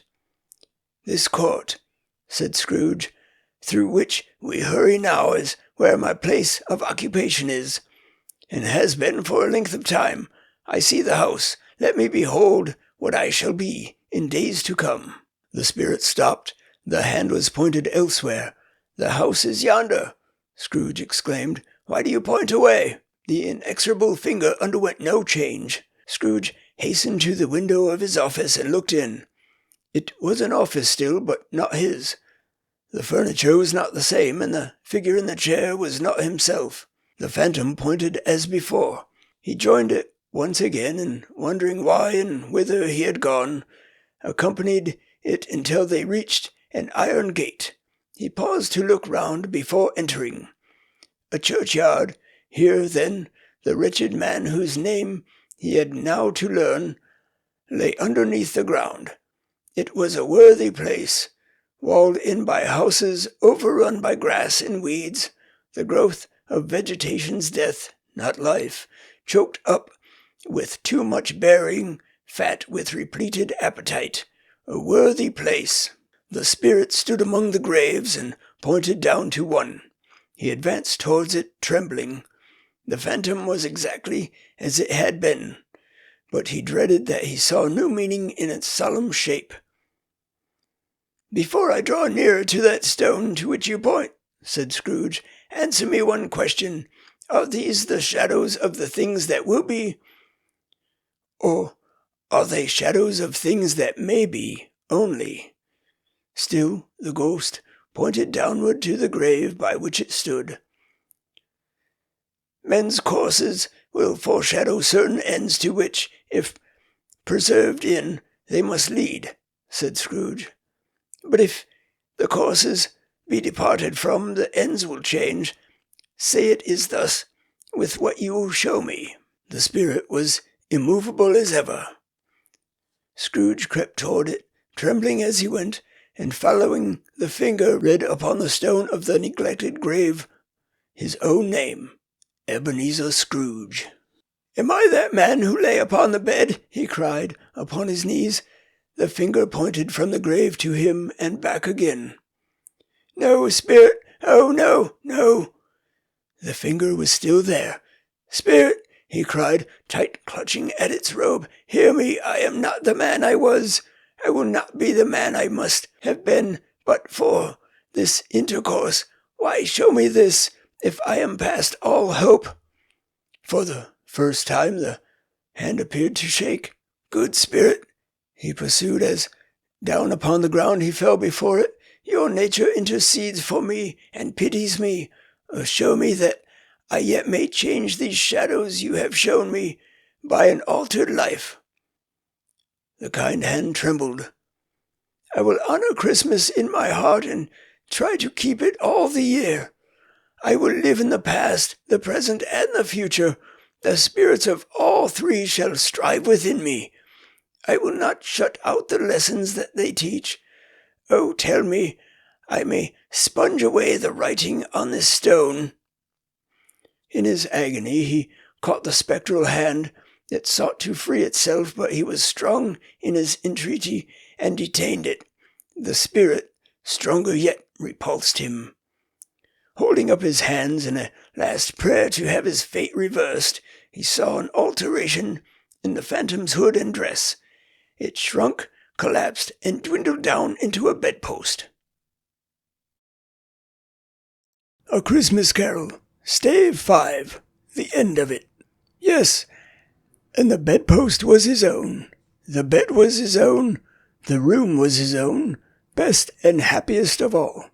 The time before him was his own to make amends in. "I will live in the past, the present, and the future," Scrooge repeated, as he scrambled out of bed. "The spirits of all three shall strive within me. Oh, Jacob Marley, heaven and the Christmas time be praised for this. I say it on my knees. Oh, Jacob, on my knees." He was so fluttered and so glowing with his good intentions that his broken voice would scarcely answer to his call. He had been sobbing violently in his conflict with the spirit, and his face was wet with tears. "They are not torn down," cried Scrooge, folding one of his bed curtains in his arms. "They are not torn down, rings and all. They are here. I am here. The shadow of the things that would have been may be dispelled. They will be, I know they will." His hands were busy with his garments all this time, turning them inside out, putting them on upside down, tearing them, mislaying them, making them parties to every kind of extravagance. "I don't know what to do," cried Scrooge, laughing and crying in the same breath, and making a perfect Laocoon of himself with his stockings. "I am as light as a feather. I am as happy as an angel. I am as merry as a schoolboy. I am as giddy as a drunken man. A Merry Christmas to everybody. A Happy New Year to all the world. Hello here! Whoop! Hello!" He had frisked into the sitting-room and was now standing there perfectly winded. "There's the saucepan that the gruel was in," cried Scrooge, starting off again and going round the fireplace. "There's the door by which the ghost of Jacob Marley entered. There's the corner where the ghost of Christmas present sat. There's the window where I saw the wandering spirits. It's all right. It's all true. It all happened. Ha!" Really, for a man who had been out of practice for so many years, it was a splendid laugh, a most illustrious laugh, the father of a long, long line of brilliant laughs. "I don't know what day of the month it is," said Scrooge. "I don't know how long I have been among the spirits. I don't know anything. I'm quite a baby. Never mind. I don't care. I'd rather be a baby. Hello, Hoop! Hello, here!" He was checked in his transports by the churches ringing out the lustiest peals he had ever heard. Clash, clang, hammer, ding, dong, bell, bell, dong, ding, hammer, clang, clash. Oh, glorious, glorious. Running to the window, he opened it and put out his head. No fog, no mist, clear, bright, jovial, stirring, cold, cold, piping for the blood to dance to. Golden sunlight, heavenly sky, sweet fresh air, merry bells, oh, glorious, glorious. "What's today?" cried Scrooge, calling downward to a boy in Sunday clothes who perhaps had loitered in to look about him. Returned the boy with all his might of wonder. "What's today, my fine fellow?" said Scrooge. "Today?" replied the boy. "Why, Christmas Day." "It's Christmas Day," said Scrooge to himself. "I haven't missed it. The spirits have done it all in one night. They can do anything they like. Of course they can. Of course they can. Hello, my fine fellow. Hello, returned the boy. Do you know the poulterers in the next street but one at the corner? Scrooge inquired. I should hope I did, replied the lad. An intelligent boy, said Scrooge. A remarkable boy. Do you know whether they've sold the prize turkey that was hanging up there? Not the little prize turkey, the big one. What, the one as big as me? Returned the boy. What a delightful boy, said Scrooge. It's a pleasure to talk to him. Yes, my buck. It's hanging there now, replied the boy. Is it? Said Scrooge. Go and buy it. Walker, exclaimed the boy. No, no, said Scrooge. I am in earnest. Go and buy it, and tell them to bring it here, that I may give them the direction where to take it. Come back with the man, and I'll give you a shilling. Come back with him in less than 5 minutes, and I'll give you half a crown. The boy was off like a shot. He must have had a steady hand at a trigger who could have got a shot off half so fast. I'll send it to Bob Cratchit's, whispered Scrooge, rubbing his hands and splitting with a laugh. He shan't know who sends it. It's twice the size of Tiny Tim. Joe Miller never made such a joke as sending it to Bob's will be. The hand in which he wrote the address was not a steady one, but write it he did, somehow, and went downstairs to open the street door, ready for the coming of the poulterer's man. As he stood there awaiting his arrival, the knocker caught his eye. I shall love it as long as I live, cried Scrooge, patting it with his hand. I scarcely ever looked at it before. What an honest expression it has in its face. It's a wonderful knocker. Here's the turkey. Hello, whoop. How are you? Merry Christmas. It was a turkey. He never could have stood upon his legs, that bird. He would have snapped 'em short off in a minute, like sticks of sealing wax. Why, it's impossible to carry that to Camden Town, said Scrooge. You must have a cab. The chuckle with which he said this, and the chuckle with which he paid for the turkey, and the chuckle with which he paid for the cab, and the chuckle with which he recompensed the boy were only to be exceeded by the chuckle with which he sat down breathless in his chair again and chuckled till he cried. Shaving was not an easy task, for his hand continued to shake very much, and shaving requires attention, even when you don't dance while you're at it. But if he had cut the end of his nose off, he would have put a piece of sticking plaster over it and been quite satisfied. He dressed himself all in his best, and at last got out into the streets. The people were by this time pouring forth as he had seen them, with the ghost of Christmas present, and walking with his hands behind him. Scrooge regarded everyone with a delighted smile. He looked so irresistibly pleasant, in a word, that 3 or 4 good-humoured fellows said, "Good morning, sir," and "A Merry Christmas to you." And Scrooge said often afterwards that all the blithe sounds he had ever heard, those were the blithest in his ears. He had not gone far when, coming on towards him, he beheld a portly gentleman who had walked into his counting-house the day before and said, "Scrooge and Marley's, I believe." It sent a pang across his heart to think how this old gentleman would look upon him when they met.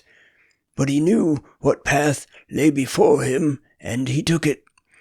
"My dear sir," said Scrooge, quickening his pace and taking the old gentleman by both his hands, "how do you do? I hope you succeeded yesterday. It was very kind of you. A Merry Christmas to you, sir." "Mr. Scrooge?"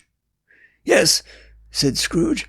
"That is my name, and I fear it may not be pleasant to you. Allow me to ask your pardon, and will you have the goodness—" Here Scrooge whispered in his ear, "Lord bless me!" cried the gentleman, as if his breath were taken away. My dear Scrooge, are you serious?" "If you please," said Scrooge, "not a farthing less. A great many back payments are included in it, I assure you. Will you do me that favour?" "My dear sir," said the other, shaking hands with him, "I don't know what to say to such "Don't say anything, please," retorted Scrooge. "Come and see me. Will you come and see me?" "I will," cried the old gentleman, and it was clear he meant to do it. "Thank ye," said Scrooge. "I am much obliged to you. I thank you 50 times. Bless you." He went to church and walked about the streets and watched the people hurrying to and fro, and patted children on the head and questioned beggars, and looked down into the kitchens of houses and up to the windows, and found that everything could yield him pleasure. He had never dreamed that anything could give him so much happiness. In the afternoon he turned his steps towards his nephew's house. He passed the door a dozen times before he had the courage to go up and knock, but he made a dash and did it. "Is your master home, my dear?" said Scrooge to the girl. "Nice girl, very." "Yes, sir." "Where is he, my love?" said Scrooge. "He's in the dining room, sir, along with mistress. I'll show you upstairs, if you please." "Thank ye, he knows me," said Scrooge, with his hand already on the dining room lock. "I'll go in here, my dear." He turned it gently, and sidled his face in round the door. They were looking at the table, which was spread out in great array, for these young housekeepers were always nervous on such points, and like to see that everything is right. "Fred," said Scrooge. Dear heart alive, how his niece by marriage started, Scrooge had forgotten for the moment about her sitting in the corner with the footstool, or he wouldn't have done it on any account. "Why, bless my soul!" cried Fred. "Who's that?" "It's I, your Uncle Scrooge. I have come to dinner. Will you let me in, Fred?" Let him in. It is a mercy he didn't shake his arm off. He was at home in 5 minutes. Nothing could be heartier. His niece looked just the same. So did Topper when he came. So did the plump sister when she came. So did everyone when they came. Wonderful party, wonderful games, wonderful unanimity, wonderful happiness. But he was early at the office the next morning. Oh, he was early there. If he could only be there first and catch Bob Cratchit coming late. That was the thing he had set his heart upon. And he did it, yes, he did. The clock struck 9, no Bob. 1/4 past, no Bob. He was full 18 minutes and a half behind his time. Scrooge sat with his door wide open that he might see him come into the tank. His hat was off before he opened the door, his comforter too. He was on his stool in a jiffy, driving away with his pen, as if he were trying to overtake 9 o'clock. "Hello," growled Scrooge in his accustomed voice, as near he could feign it. "What do you mean by coming here at this time of day?" "I am very sorry, sir," said Bob. "I am behind my time." "You are?" repeated Scrooge. "Yes, I think you are. Step this way, sir, if you please." "It's only once a year, sir," pleaded Bob, appearing from the tank. "It shall not be repeated. I was making rather merry yesterday, sir." "Now, I'll tell you what, my friend," said Scrooge. "I'm not going to stand this sort of thing any longer, and therefore," he continued, leaping from his stool and giving Bob such a dig in the waistcoat that he staggered back into the tank again, "and therefore I am about to raise your salary." Bob trembled and got a little nearer to the ruler. He had a momentary idea of knocking Scrooge down with it, holding him and calling to the people in the court for help and a straight waistcoat. "A Merry Christmas, Bob," said Scrooge with an earnestness that could not be mistaken, as he clapped him on the back. "A merrier Christmas, Bob, my good fellow, than I have given you for many a year. I'll raise your salary and endeavour to assist your struggling family, and we will discuss your affairs this very afternoon over a Christmas bowl of smoking bishop. Bob, make up the fires and buy another coal scuttle before you dot another I, Bob Cratchit." Scrooge was better than his word. He did it all, and infinitely more. And to Tiny Tim, who did not die, he was a second father. He became as good a friend, as good a master, and as good a man as the good old city knew, or any other good old city, town, or borough in the good old world. Some people laughed to see the alteration in him, but he let them laugh, and little heeded them, for he was wise enough to know that nothing ever happened on this globe for good, at which some people did not have their fill of laughter in the outset. And knowing that such as these would be blind anyway, he thought it quite as well that they should wrinkle up their eyes and grins, as have the malady in less attractive forms. His own heart laughed, and that was quite enough for him. He had no further intercourse with spirits, but lived upon the total abstinence principle ever afterwards, and it was always said of him that he knew how to keep Christmas well. If any man alive possessed the knowledge, may that be truly said of us and all of us. And so, as Tiny Tim observed, God bless us, every one.